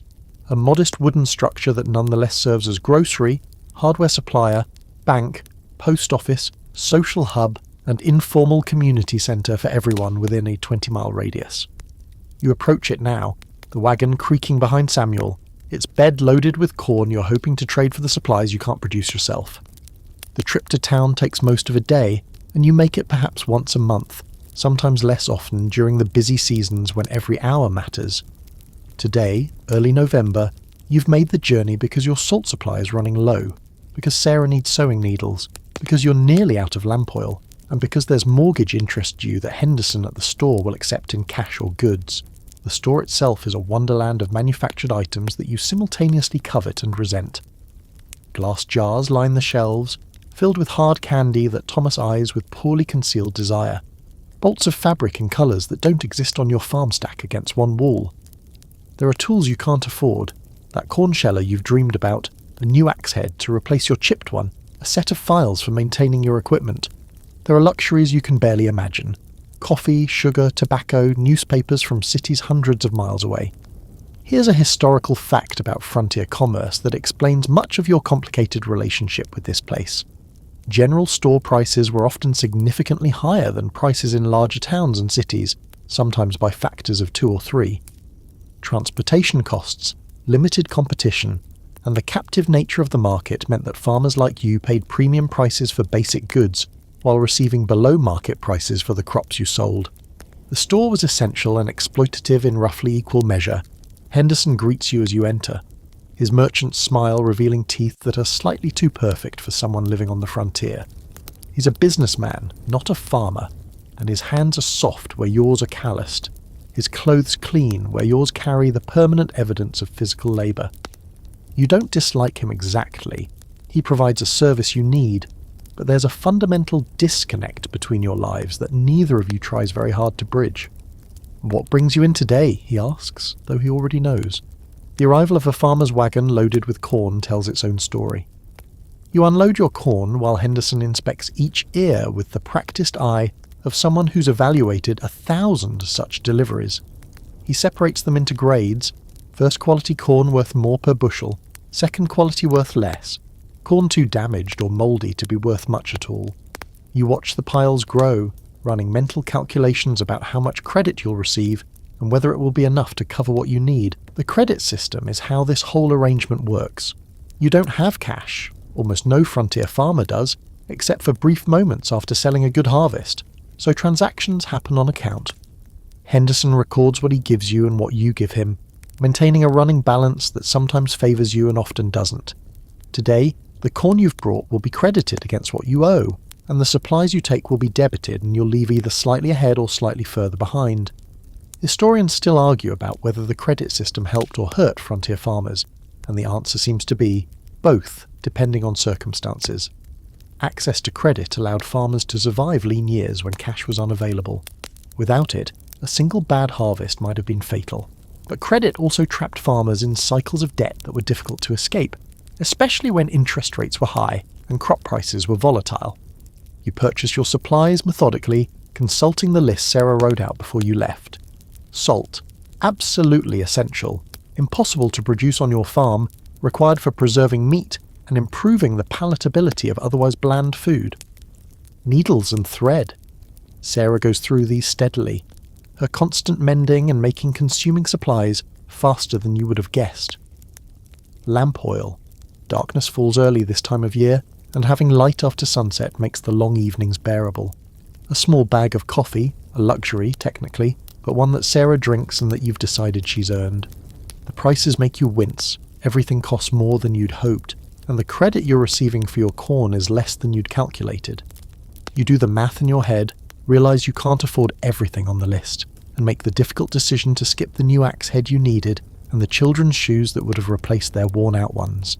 "How's the mortgage looking?" Henderson asks, and the question is gentle but also pointed, a reminder that you owe him money that he'll eventually need to collect. "Getting there," you say, which is neither true nor false, but rather a statement of aspiration dressed up as fact. He nods, the nod of a man who's heard this kind of optimism before and knows exactly how often it translates into actual payment. But he extends credit anyway, because what choice does he have? If he refuses credit, you'll go to another store, and there's no other store within reasonable distance. The system depends on both parties, farmer and merchant, continuing to believe that eventually somehow the numbers will work out. Yep. You leave the store with your supplies loaded in the wagon and a debt that's slightly larger than it was when you arrived. The trip home will take most of the remaining daylight, and you urge Samuel into motion with a weariness that has as much to do with economics as physical exhaustion. The countryside passes slowly, fields and forests and the occasional homestead breaking the monotony of the landscape. You pass farmers you recognise and exchange the sparse greetings that frontier etiquette requires. A nod, a raised hand, occasionally a shouted, "How's the crop?" that neither party expects to be answered honestly. Here's a quirky fact about frontier commerce that might make you appreciate modern shipping. Some goods travelled thousands of miles to reach your general store, passing through multiple middlemen who each took their cut. The coffee in your wagon, for instance, was likely grown in South America, shipped to a coastal city, transported by rail or wagon to regional distributors, and finally delivered to Henderson's store. A journey that could take months, and that added cost at every stage. By the time it reached you, that coffee had travelled farther than most people of your era would ever travel in their entire lives. The sun is setting by the time you reach your farm, painting the sky in shades of orange and pink that you're too tired to fully appreciate. Sarah meets you at the barn, taking the supplies while you unhitch Samuel and see to his care. The children are already in bed, worn out from a day of helping their mother while you were away. Tomorrow you'll return to the fields, to the animals, to the endless cycle of labour that defines your existence. But tonight you have salt for preserving, needles for mending, oil for light, and coffee for your wife. Small victories, hard won, immediately consumed by the machinery of survival. The first snow falls in early December, transforming your familiar landscape into something almost unrecognisable, a white expanse that covers the evidence of autumn's harvest, and promises months of cold that will test every preparation you've made. You stand at the cabin window watching the flakes drift down, and you feel the familiar mixture of dread and resignation that winter always brings. Winter on the frontier is not a season so much as a siege, a sustained assault by forces that would like very much to kill you and are patient enough to wait for any weakness. The cold is relentless, penetrating every crack in your cabin walls, making even simple tasks like fetching water into ordeals that leave you shivering and exhausted. The short days mean long nights trapped indoors, cabin fever building with every passing week, tempers fraying under the pressure of confinement. Your preparations have been as thorough as you could manage. The woodpile beside the cabin is stacked high, representing weeks of labour with the axe and saw, enough fuel, you hope, to keep the fire burning through the coldest nights. The root cellar is stocked with potatoes, turnips, carrots, and the precious few apples you managed to dry before they rotted. The corn is stored in barrels, the smoked meat hangs from the rafters, the canned preserves line the shelves that Sarah spent summer filling. But is it enough? This is the question that haunts your nights, that wakes you in darkness with your heart pounding. You've calculated and recalculated, counted stores, and estimated consumption, and the numbers work out barely if nothing goes wrong. If no one gets sick, if no animals die, if the winter isn't too long, too cold, too cruel. Here's a historical fact that underscores the stakes. Winter mortality on the frontier was significantly higher than summer mortality, with deaths from cold, starvation, and the diseases that flourished in weakened bodies claiming disproportionate numbers of settlers. Newspapers of the era regularly reported on families found frozen in their cabins come spring, their supplies exhausted, their bodies huddled together for warmth that never came. These weren't failures of character. They were the statistical inevitability of putting people in environments their bodies weren't designed for with resources that were never quite adequate. The cold seeps into everything. You wake each morning to frost on the inside of your cabin walls, your breath visible in the air, your body reluctant to leave the nest of blankets that represents your only source of warmth. The fire has died to embers during the night. It always does, no matter how carefully you bank it. And the first task of every day is reviving it, coaxing flames from coals while your fingers ache and your teeth chatter. The animals require care regardless of weather, and this means venturing outside into conditions that make your body rebel. The walk to the barn, perhaps 50 feet from your cabin door, feels like an expedition to the Arctic. The wind cuts through your coat, finds every gap in your clothing, turns exposed skin to painful numbness within minutes. You feed Samuel and Bess and the pigs, break the ice that's formed on their water troughs, check for signs of illness or distress, and then you retreat to the relative warmth of the cabin as quickly as possible.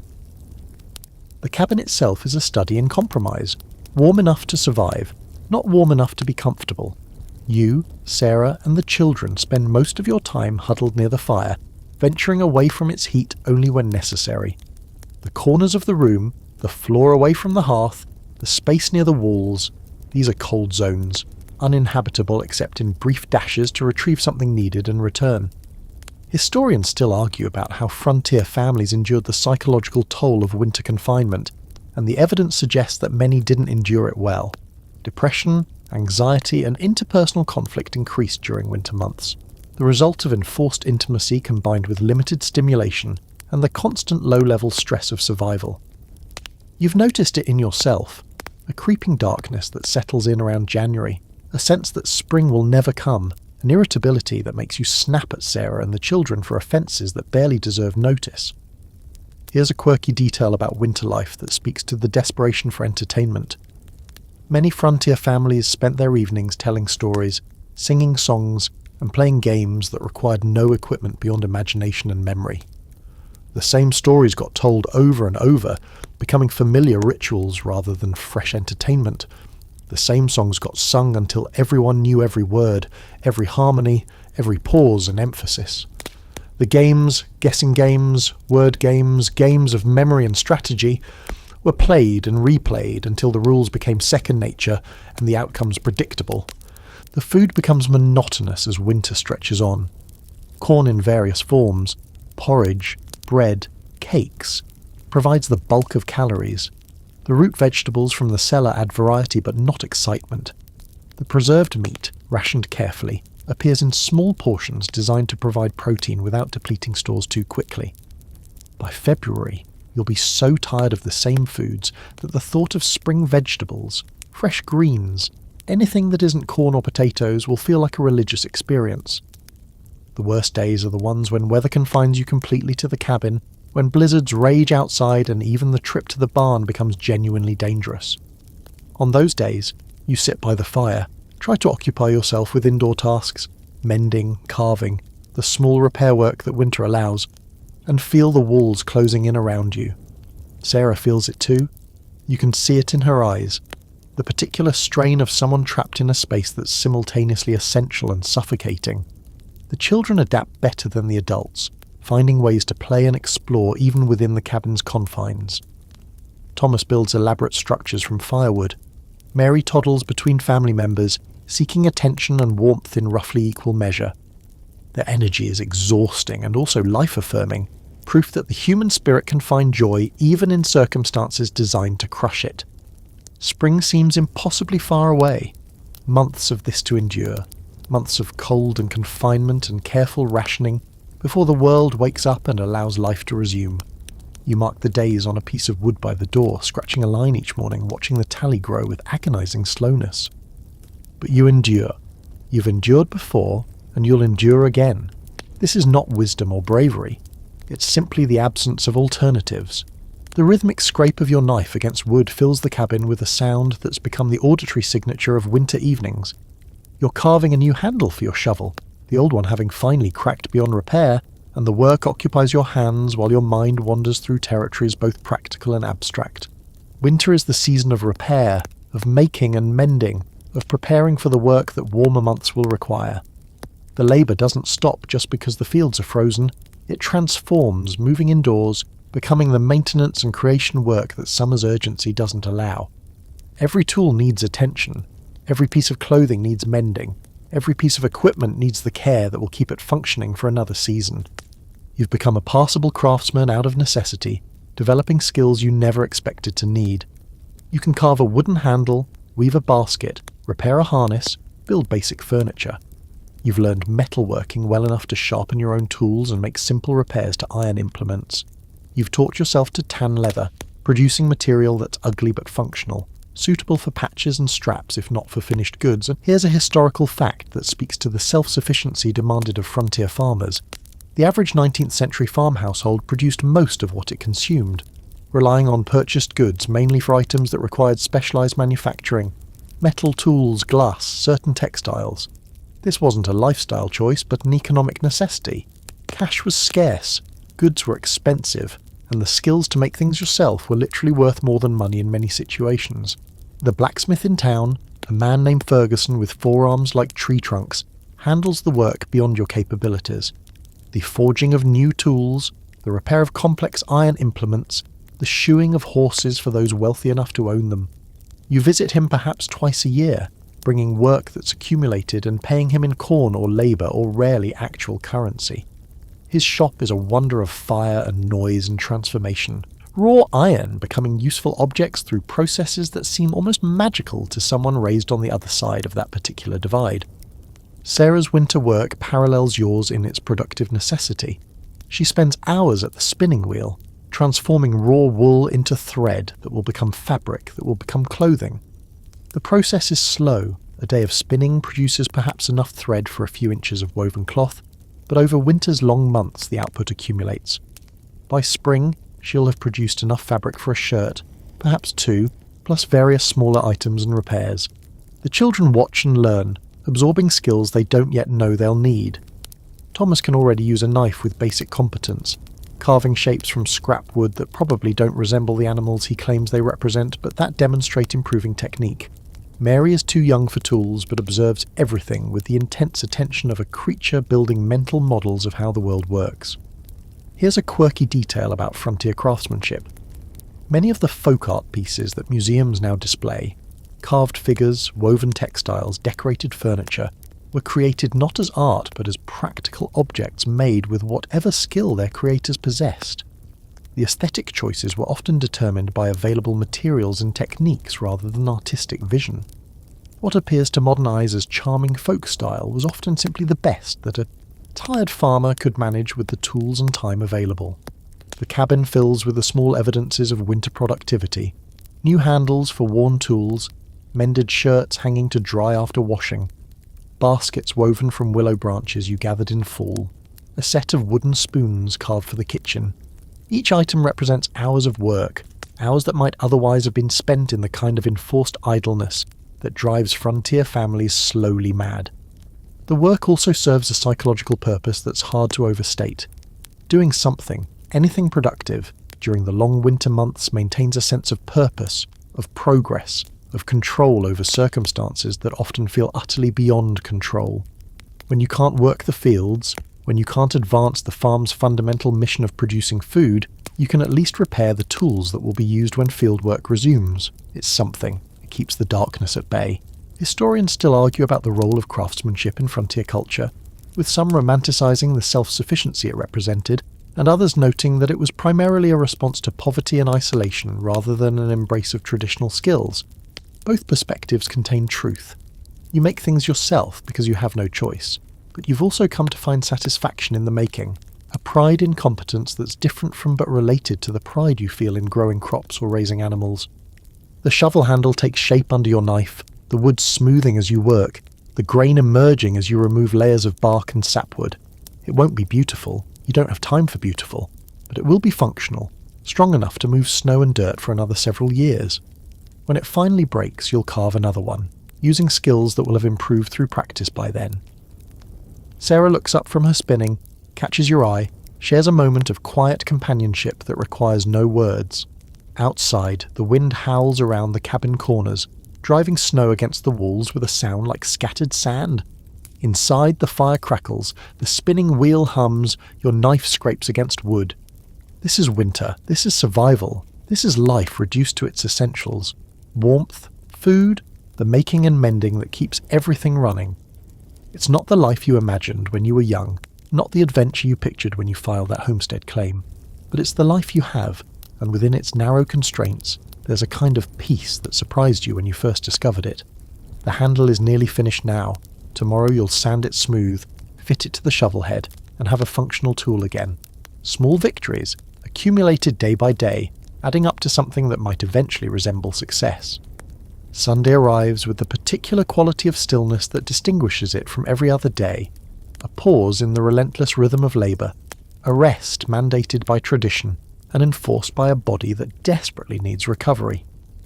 You lie in bed a few minutes longer than usual, feeling the novel sensation of not being immediately compelled to rise, before the habits of 6 days push you toward the morning routine anyway. Church service is held at the Peterson farm today, as it has been every other Sunday for the 3 years since the circuit-riding preacher first began, including your small community in his rounds. The Petersons have the largest house in the area, able to accommodate perhaps 20 people if everyone stands close and nobody minds the intimacy. It's not a church building. The community has been talking about building one for years, but the money and labour never quite materialise. But it serves the purpose well enough. The gathering is as much social event as religious observance, and if you're honest, the social aspects matter more to you than the spiritual ones. This is your chance to see neighbours you haven't seen in weeks, to catch up on news and gossip, to remember that you're part of a community, even if that community is scattered across miles of prairie. The preacher's sermon is fine. He's a decent speaker with a gift for biblical interpretation that connects scripture to farming life. But you'd probably attend even if he preached in a language you couldn't understand. Here's a historical fact about frontier religion that might surprise you. Church attendance in rural areas often exceeded church attendance in cities, despite the much greater difficulty of getting to services. The social function of church, its role as community gathering point, was more important on the frontier precisely because other social opportunities were so limited. People travelled for hours to attend, sometimes in weather that made travel genuinely dangerous, because the alternative was complete isolation. The Peterson parlour is warm and crowded by the time you arrive, bodies packed into a space that's comfortable for perhaps half as many. You exchange greetings with families you recognise, the Johanssons, the Mullers, the Hendersons from town, and find a spot along the back wall where Sarah can sit on a barrel, and the children can be contained, more or less, by the bodies surrounding them. The preacher is Reverend Thomas Blackwell, a young man from somewhere back east, who answered a calling that brought him to this unlikely corner of creation. He arrives on horseback every other week, having ridden perhaps 50 miles from his last stop, and he'll ride another 50 miles to his next stop after the service concludes. His circuit covers a territory larger than some states, and his congregation is made up of people he sees perhaps twice a month if weather permits. His sermon today is about perseverance, about the farmer who plants seeds without certainty of harvest, about faith as the substance of things hoped for, and the evidence of things not seen. It's a message well suited to his audience.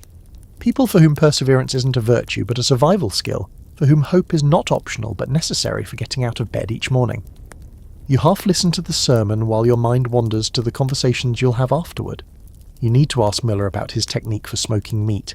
His bacon is notably better than yours, and you suspect it involves some process you haven't discovered. You want to talk to Peterson about the rumours of railroad expansion that might bring a station closer to your area. You should check with Henderson about your account balance, though you're dreading what you'll learn. Historians still argue about the role of religion in frontier life, with some emphasising its comforting functions, the reassurance of divine providence in an uncertain world, and others noting its social and practical benefits, the community building, the mutual aid networks, the structure it provided to lives that might otherwise lack regular rhythm. For you, the truth contains elements of both. You're not sure what you believe about God, about providence, about the larger questions that religion claims to answer, but you believe in the community gathered in this room, and that's enough to bring you here every other Sunday.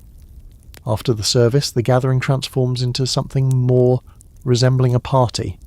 Mrs. Peterson has prepared food, nothing fancy, just bread and preserved fruit and coffee, and it's shared among the congregation with the particular generosity that characterises communities where everyone understands that next week they might be the ones in need. Children run between the adults, playing games whose rules change constantly, and whose purposes seem primarily to involve making as much noise as possible. You find Muller and ask about his smoking technique. He explains it with the enthusiasm of someone who enjoys sharing expertise. A longer smoking time, a different wood blend, a specific temperature he maintains through careful fire management. You listen, ask questions, file the information away for your next attempt at bacon making. Here's a quirky fact about frontier social gatherings. They often included singing, not because people were particularly musical, but because singing was free entertainment that required no equipment and could involve everyone regardless of skill. The hymns sung in church services were often followed by secular songs at social gatherings, folk tunes, popular songs of the era, anything that people knew and could perform from memory. The afternoon stretches pleasantly, human contact filling a reservoir that's been drained by weeks of isolation. You talk with neighbours about crop prices and weather predictions, about national politics you barely understand and local concerns that matter much more. Sarah talks with the women about domestic matters, recipes, child rearing, the 1,000 small challenges of frontier homemaking. The children play until they're exhausted, then play more. By late afternoon, it's time to leave. The trip home takes hours, and evening chores await regardless of how pleasant the day has been. You load the family into the wagon, exchange farewells with people you might not see again for 2 weeks, and begin the slow journey back to your own small world. The sun is setting by the time you reach home, painting the sky in colours that seem particularly vibrant after a day spent among people.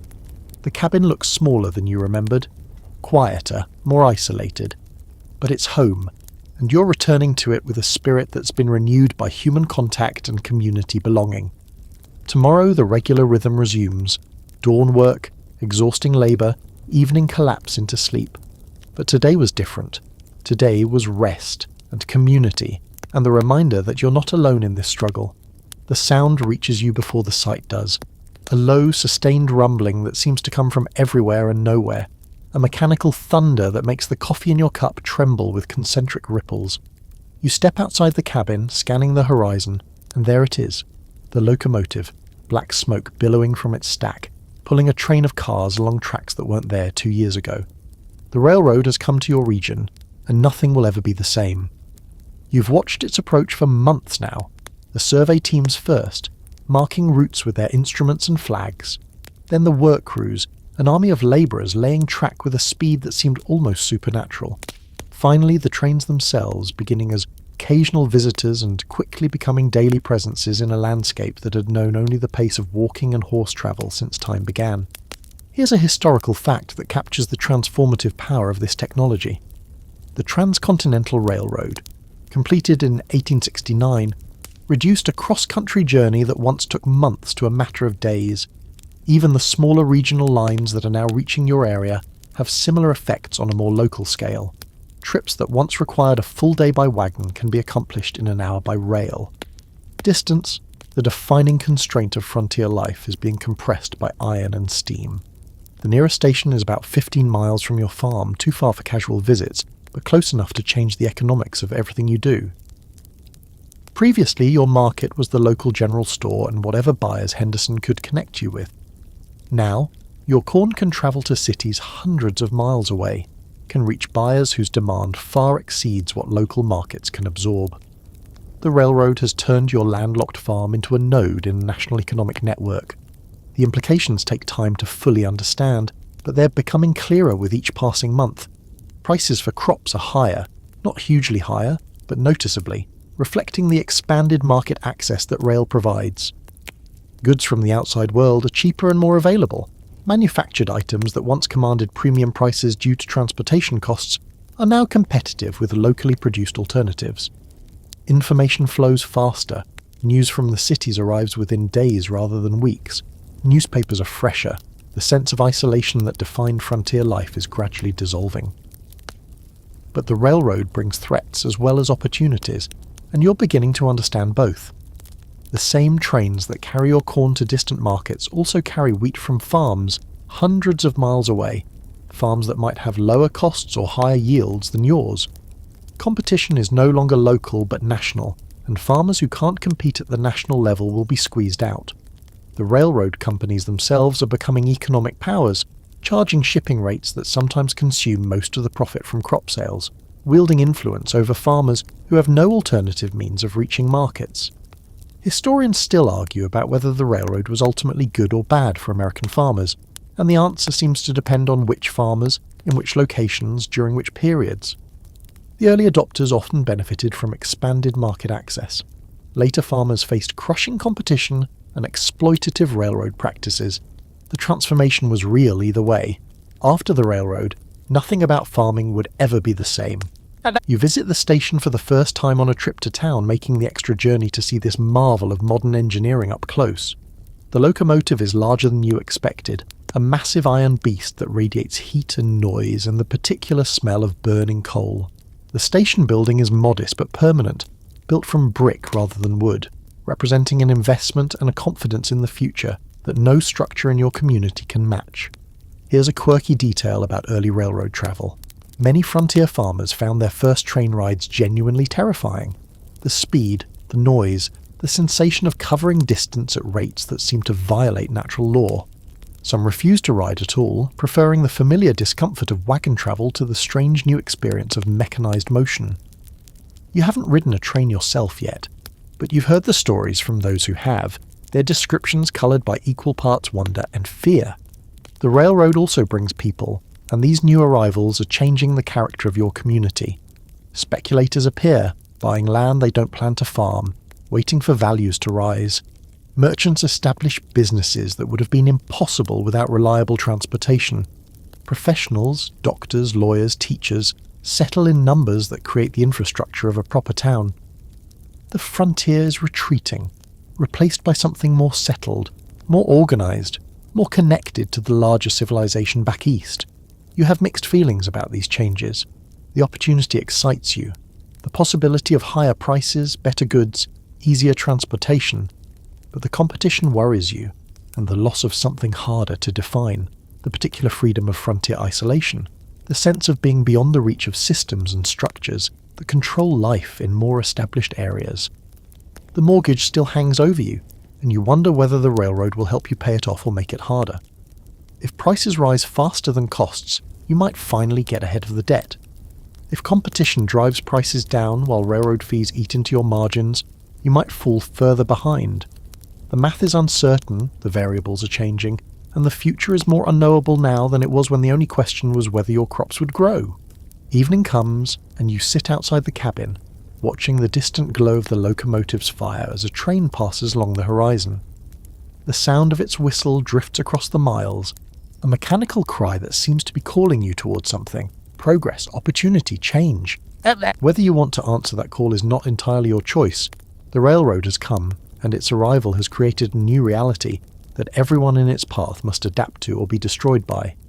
Your grandchildren, if you have grandchildren, will barely remember a world without trains. They'll find it almost impossible to imagine how people lived when the fastest anyone could travel was the pace of a horse.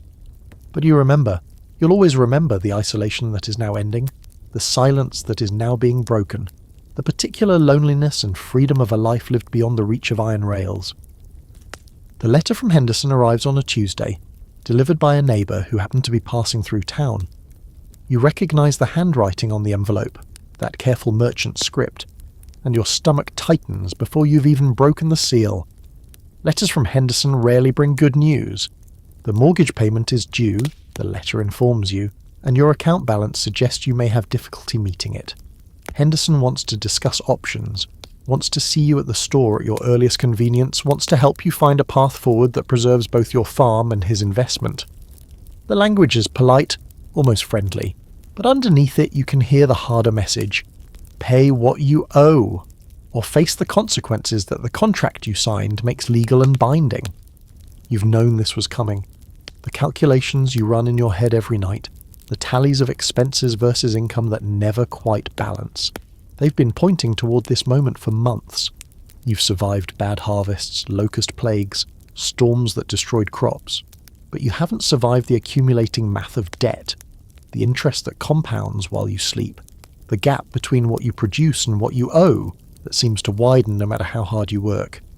Here's a historical fact that contextualizes your situation. During the late 1800s, foreclosure rates among American farmers reached levels that would shock modern observers.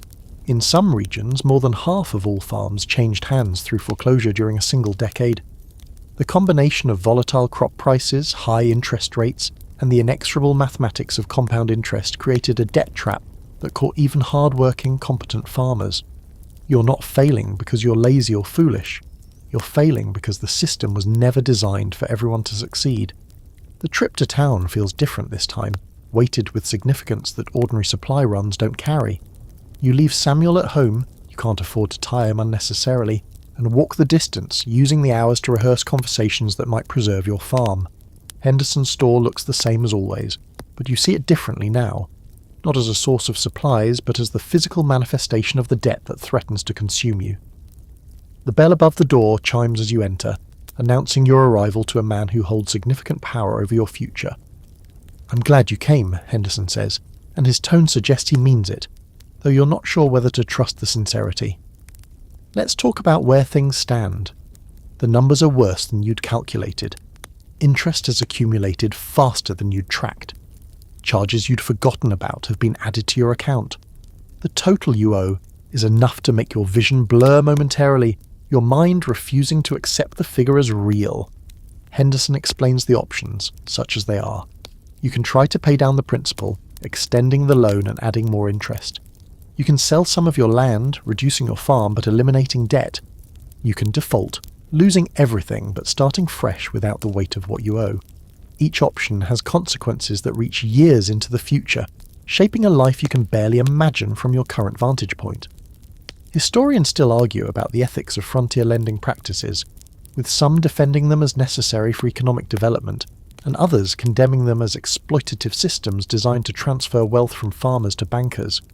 What's not debatable is that the system worked.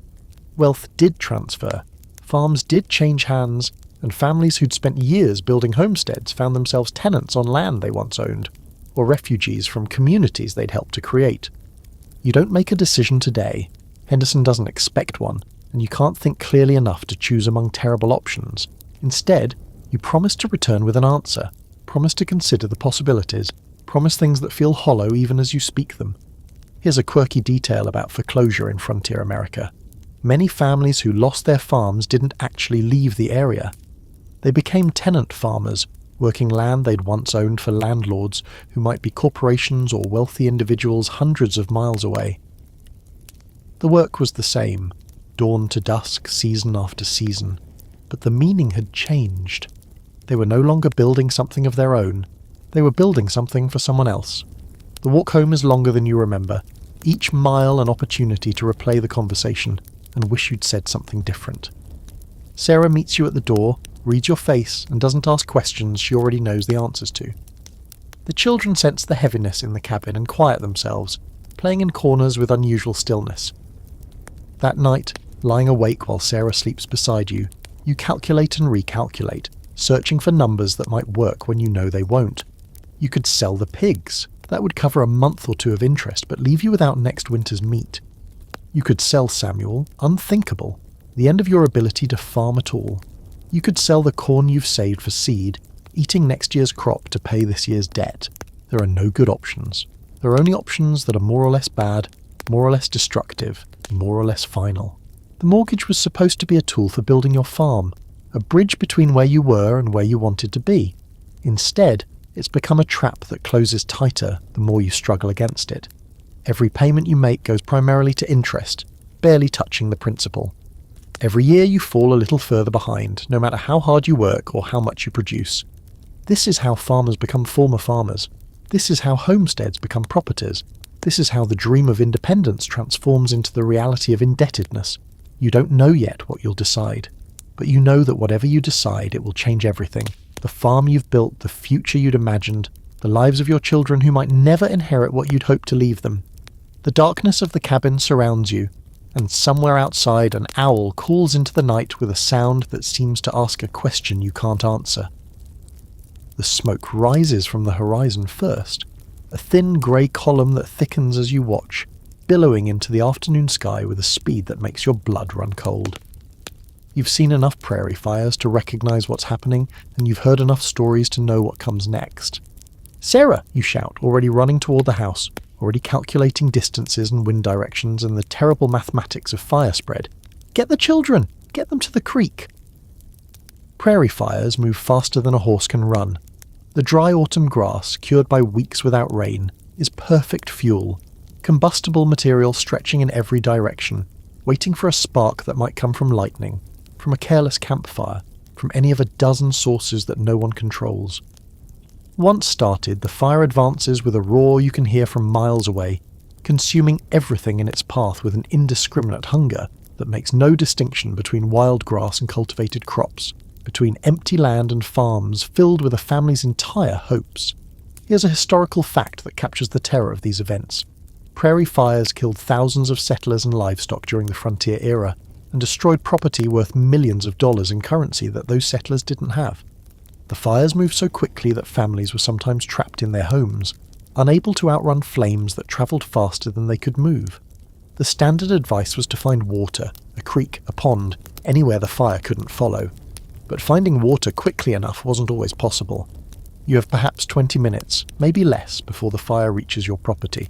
The wind is pushing it toward you at a pace that seems malevolent, as though the fire has intentions and those intentions involve your destruction. You can already feel the heat on your face from flames that are still a mile away. Sarah has the children moving toward the creek that runs along your property's eastern edge.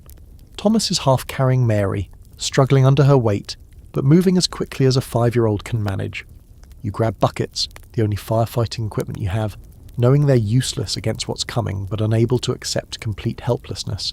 The barn, the animals, Samuel and Bess and the pigs and chickens, everything you own that's alive and depends on you. You sprint to the barn, throw open the doors and begin the frantic work of getting animals out and pointed towards safety. Samuel resists at first, sensing danger, but not understanding which direction leads away from it. You slap his hindquarters, yell, make yourself frightening enough that he moves out of pure instinct. Bess follows, her udder swaying as she lumbers toward the creek at whatever pace her bovine body can manage. The pigs scatter the moment you open their pen, squealing in terror, running in directions that might save them or might not. The chickens you can't save. They're too scattered, too panicked, too incapable of following any direction you might give. You say a silent goodbye to the eggs they would have provided, to the protein that would have sustained your family, and then you run. Historians still argue about the ecological role of prairie fires, with some noting that they were natural phenomena that had shaped the grassland ecosystem for millennia, clearing dead vegetation and creating conditions for new growth. Native Americans had used controlled burns as a land management technique for centuries before European settlers arrived. But what was ecologically natural was individually catastrophic. Families lost everything to fires that the ecosystem ultimately recovered from. You reach the creek just as the fire crests the small ridge that separates your property from the grassland to the west. For a moment you can see it clearly, a wall of orange and red, flames reaching higher than your cabin, smoke blocking out the sun and turning the afternoon into twilight. The sound is indescribable, a roaring, crackling voice that drowns out thought and speech and everything except pure primal terror. Here's a quirky detail about prairie fire survival.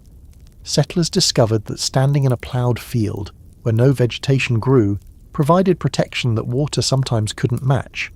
The fire would reach the edge of the ploughed area and find nothing to burn, splitting around the bare earth like a river around a stone.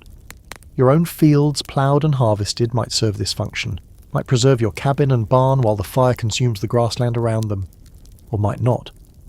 The fire is close enough now that you can feel its heat even standing in the creek, even surrounded by water. Embers float through the air, some of them still burning, landing on clothes and skin and causing pain that barely registers through the adrenaline flooding your system. Sarah holds the children in the deepest part of the creek, their bodies submerged to the neck, their faces turned away from the approaching inferno. You stand beside them, watching everything you've built disappear into smoke and flame, unable to do anything except exist in this moment and hope that existence continues beyond it. The fire reaches your property and splits, as you'd hoped, around your ploughed fields.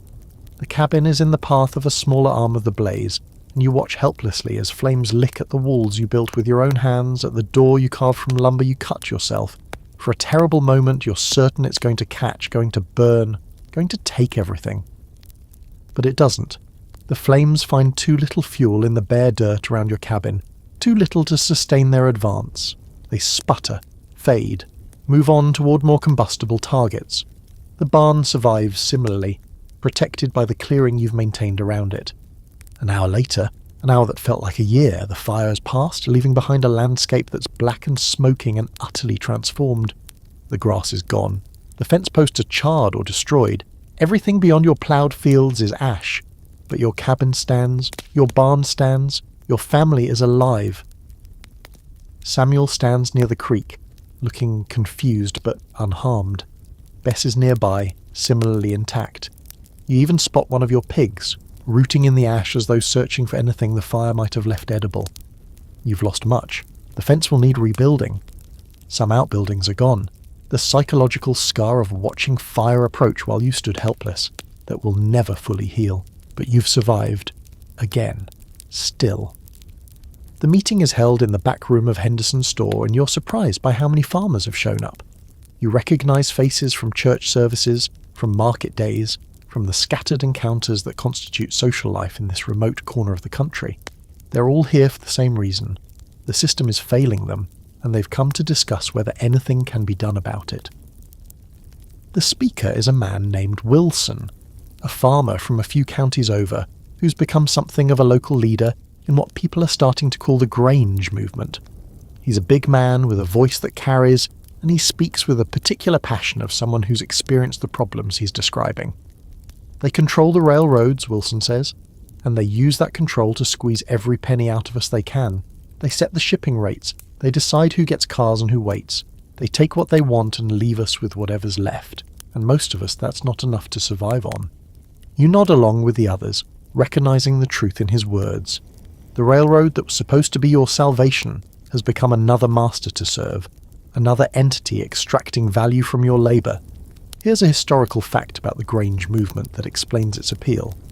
It was one of the first mass political organisations created by and for American farmers, eventually growing to include nearly 1 million members in tens of thousands of local chapters across the country.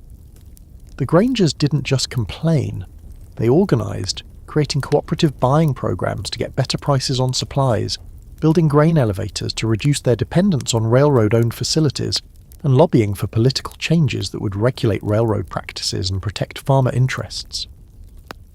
Wilson explains the philosophy behind the movement, which combines practical self-help with political activism.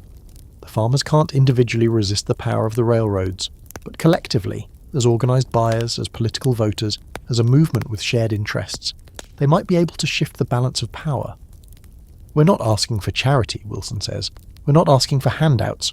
We're asking for a fair deal. Fair prices for what we grow, fair rates for shipping what we sell, fair treatment from a government that's supposed to represent all Americans, not just the ones who own railroads.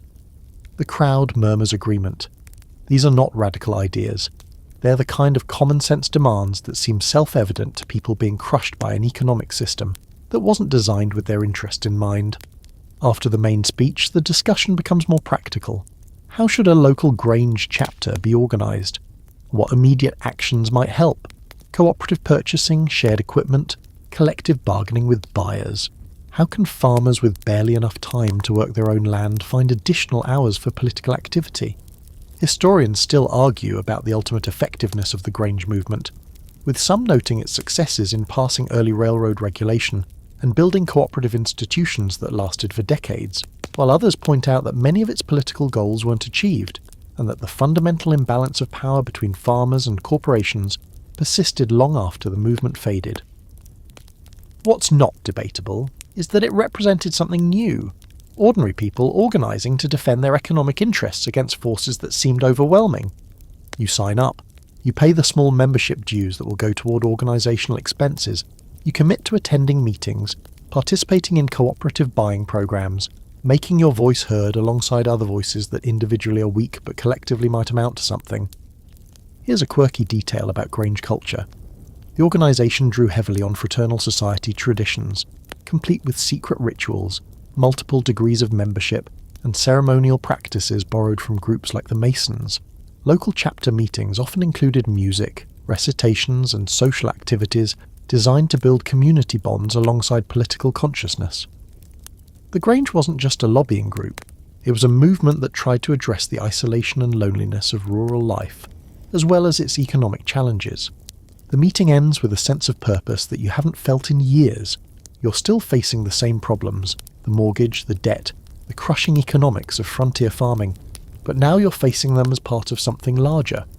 There are others who understand what you're going through, others fighting the same fight, others who might help you survive and who you might help in turn. Walking home that night, under stars that seem brighter than usual, you feel something that's been missing from your life. Hope. Not the naive hope of your early years on the farm, when you believed that hard work would inevitably lead to success. Something more realistic, more grounded. The hope that comes from collective action, from recognising that your individual struggles are shared by thousands of others, and that together you might be able to change things that individually none of you could touch. The mortgage is still due, Henderson still holds power over your future, the economics haven't changed, but you have. You're not just a struggling farmer anymore, you're part of a movement, and movements, sometimes, manage to move things that seemed immovable. The machine arrives on a neighbour's farm first, a mechanical reaper that promises to do the work of a dozen men in the time it takes one man to do it properly. You join the crowd of farmers who've gathered to watch its first harvest, skepticism and wonder mixing in equal measure as the contraption rolls into the wheat field. The demonstration is convincing. A single operator rides the machine while two horses pull it forward, and in their wake, cut wheat falls in neat rows ready for gathering. What would have taken days takes hours. What would have exhausted a crew barely tires the operator. The future of farming is on display, and it's made of iron and gears and engineering that seems almost magical to eyes accustomed to hand tools. Here's a historical fact about the mechanical reaper. It was one of the most transformative inventions in human history, comparable in impact to the printing press or the steam engine. Before its widespread adoption, agriculture absorbed the labour of most humans alive. After, ever smaller portions of the population could feed ever larger numbers. The reaper and the machines that followed it created the surplus labour that would staff factories and cities, and eventually the entire modern economy. The reaper's inventor, Cyrus McCormick, has become wealthy beyond imagining from selling these devices, and agricultural catalogues now advertise dozens of variations. Self-raking reapers, binders that tie cut grain automatically, headers that remove only the grain heads. Each innovation promises greater efficiency, greater output, less back-breaking human labour. The price, of course, is crushing. The machine you watched costs more than your entire farm produces in a year. Even with payment plans and credit terms, it's beyond your reach. You can watch the future arriving, can understand the advantages it offers, but you can't afford to participate. This is the farmer's dilemma in an age of mechanisation. Those who can afford new technology become more efficient, more productive, more competitive. Those who can't fall further behind, unable to match the output of farmers who have invested in machines. The technology that promises to make farming easier also threatens to make it impossible for those without capital. Historians still argue about whether mechanisation helped or hurt small farmers, and the evidence suggests both. It helped those who could adopt it, hurt those who couldn't, and gradually transformed agriculture from a labour-intensive activity that could support many families on small plots into a capital-intensive industry dominated by large operations with expensive equipment. You talk to your neighbours about forming a cooperative to purchase shared equipment, an idea that emerged from the Graange meeting, a way to access technology that no individual farmer could afford. The discussions are promising but slow. Everyone agrees the concept makes sense. But finding the money, establishing the rules, managing the logistics all prove more complicated than the abstract idea suggested. Here's a quirky detail about early farm machinery. Many devices were temperamental and unreliable, prone to breaking down in ways that their operators couldn't fix. A farmer who bought a reaper might find himself unable to use it because a part broke and replacements were weeks away. The machines were powerful but fragile, and their dependence on manufactured components made users vulnerable in ways that hand tools never did. The steel plow is more accessible than the reaper, and this is a technology you can and do adopt.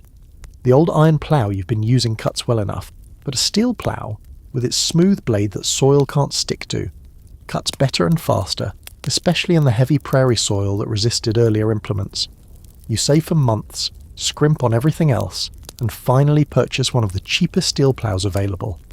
The difference is immediate and transformative. Ground that took a day to plow takes half a day. The work is still hard. You still walk behind Samuel, still guide the blade through soil that doesn't want to be disturbed, but it's noticeably easier, noticeably faster, noticeably better. This small investment gives you hope that larger investments might someday be possible. If you can improve incrementally, adding technology piece by piece as you can afford it, perhaps you can keep up with the changes sweeping through American agriculture. Perhaps you won't be left behind entirely. The next generation of farmers, your children, Thomas and Mary, if they choose to continue the family tradition, will face a different world than the one you encountered when you filed that homestead claim. They'll have access to machines you can barely imagine. They'll farm with engines instead of animals, with devices that harvest and thresh and store grain in continuous automated processes. The labour that consumes your every waking hour will be delegated to iron and steel and internal combustion. But they'll also face competition you can barely imagine, farms growing larger, margins growing smaller, the economics of scale favouring operations that measure land in sections rather than acres. The future holds both promise and threat in equal measure, and you can't predict which will dominate. For now, you do what you've always done. Work with the tools available, adapt to changes you can afford, and hope that your efforts amount to something in the end.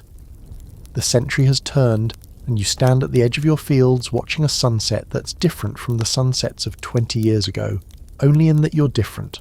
Older, more worn, more aware of how much time has passed and how much has changed. The homestead is officially yours now, the deed signed and filed, the 5-year residency requirement satisfied long ago. The mortgage has been paid, finally, painfully, after years of struggle and sacrifice, and the land beneath your feet belongs to you in a way that nothing else ever has. You own it free and clear, this 40 acres that you've ploughed and planted and watered with sweat and occasionally with tears. The children have grown. Thomas is nearly a man now, working alongside you with strength and skill that increasingly exceed your own. Mary is a young woman, helping Sarah with domestic work while talking about futures you can barely imagine. School, perhaps, or work in town, or the kind of life that frontier hardship was never supposed to produce. The next generation doesn't view farming the way you did at their age. They have options you never had, and you're not sure whether to be proud or sad that the world has expanded for them. Here's a historical fact that frames your experience. The great wave of homesteading that began with the Homestead Act of 1862 peaked in the 1880s and 1890s, and by the turn of the century most of the best farmland had been claimed. You were part of that wave, one of the millions who headed west seeking land and independence, and you survived to see the era come to its end. Future generations would face different challenges, but they wouldn't face the particular challenge of transforming raw prairie into productive farmland while starting from nothing. The farm has changed over the decades, acquiring improvements that were impossible in the early years. The cabin has been expanded into something resembling a proper house, with a second room and a real floor instead of packed earth. The barn is larger, better built, capable of sheltering more animals than you actually own. There's a root cellar that stays cool in summer and doesn't flood in spring. There's a well with a proper cover and a pump that makes water retrieval less backbreaking. There are fences that actually contain animals and fields that have been cultivated long enough to produce reliably. You've also changed in ways that mirror the farm's transformation. The young man who filed that homestead claim was optimistic, energetic, convinced that hard work would inevitably lead to success. The older man standing here now is more realistic, more cautious, more aware of how much depends on factors no one controls. You've survived things that killed others, disease, fire, economic ruin, and each survival has taught you something about the nature of luck and perseverance, and the gap between deserving success and actually achieving it. Historians still argue about whether the Homestead Act was ultimately a success or failure, a grand democratic experiment or a cruel trick that broke more settlers than it made. From where you're standing, the answer seems to depend on which settlers you count, the ones who survived, like you, or the ones who didn't, whose abandoned claims dotted the landscape during the hard years, and whose stories ended without resolution. Here's a quirky final detail about frontier farming that brings us full circle. Many successful homesteaders, having proven their claims and established their farms, eventually sold out to larger operations and moved to cities, trading the land they had worked so hard to earn for cash and a different kind of life. The frontier created a class of people who learned to survive in harsh conditions and then used that survival to escape those conditions entirely. You could do the same. The land has value now that it didn't have when you arrived. But for reasons you don't fully understand, you stay. The sun touches the horizon, and you feel the familiar cool of evening beginning to settle over the fields. Somewhere in the house, Sarah is preparing dinner. You can smell the food even from out here, a reminder of all the meals that have sustained you through all the years. Thomas and Mary are inside, their voices occasionally audible through the open windows, discussing things that belong to their generation rather than yours. Your hands are rough with calluses that will never fully soften, your back carries pain that will never fully fade, and your mind holds memories of struggle that will never fully resolve into simple narratives of triumph or failure. You've lived a hard life, and there were moments, many moments, when you weren't sure you'd survive to see another sunrise. But here you are, still standing, still here. The stars are beginning to emerge as the sky darkens, the same stars that have watched over this land since before humans arrived, and will continue watching long after you're gone. You've carved out a small space in the vast indifference of nature, a place where your family lives and grows and continues. It's enough. It was always enough, even when it didn't feel that way. You turn toward the house, toward warmth and food and the people you love.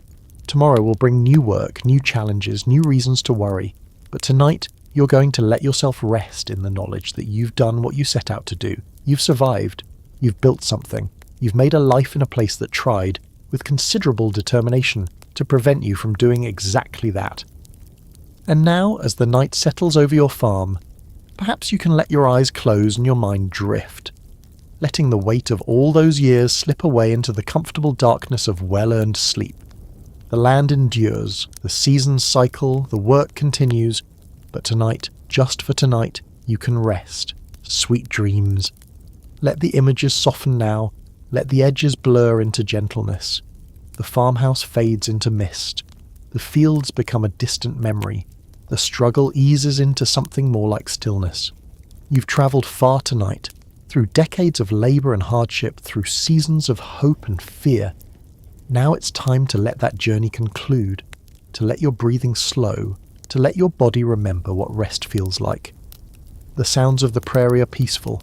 Wind through grass, distant birdsong, the quiet that exists only in places far from cities and machines. Imagine that quiet settling over you like a blanket, wrapping around your thoughts, cushioning the edges of consciousness. The fire in the hearth has burned down to embers, glowing softly in the darkness, asking nothing from you but presence. The stars wheel overhead in their ancient patterns, watching over a world that grows more peaceful with each passing breath. Your ancestors knew this rhythm, this balance between labour and rest, between the demands of day and the surrender of night. They worked hard because they had to, but they also knew when to stop, when to let the tools fall silent, when to trust that tomorrow would bring its own strength for tomorrow's work. You can trust that too tonight. Whatever waits for you when morning comes, it can wait a few hours more. The land will still be there. The responsibilities will still be there. Right now, in this moment, there's nothing required of you except to be here, breathing, letting go. The weight of the day lifts from your shoulders. The tension in your muscles begins to unknot, fibre by fibre, releasing stored effort back into stillness. Your mind, so busy with thoughts and plans and worries, grows quieter, the internal noise fading like the last sounds of a day's work ending. There's nothing you need to think about now, nothing you need to solve or decide or figure out. Only this moment, only this breath, only this gentle slide toward the peaceful depths of sleep. And somewhere, in a small farmhouse on a prairie that exists now only in imagination, a candle is extinguished, and a family sleeps, and the world turns slowly toward another dawn.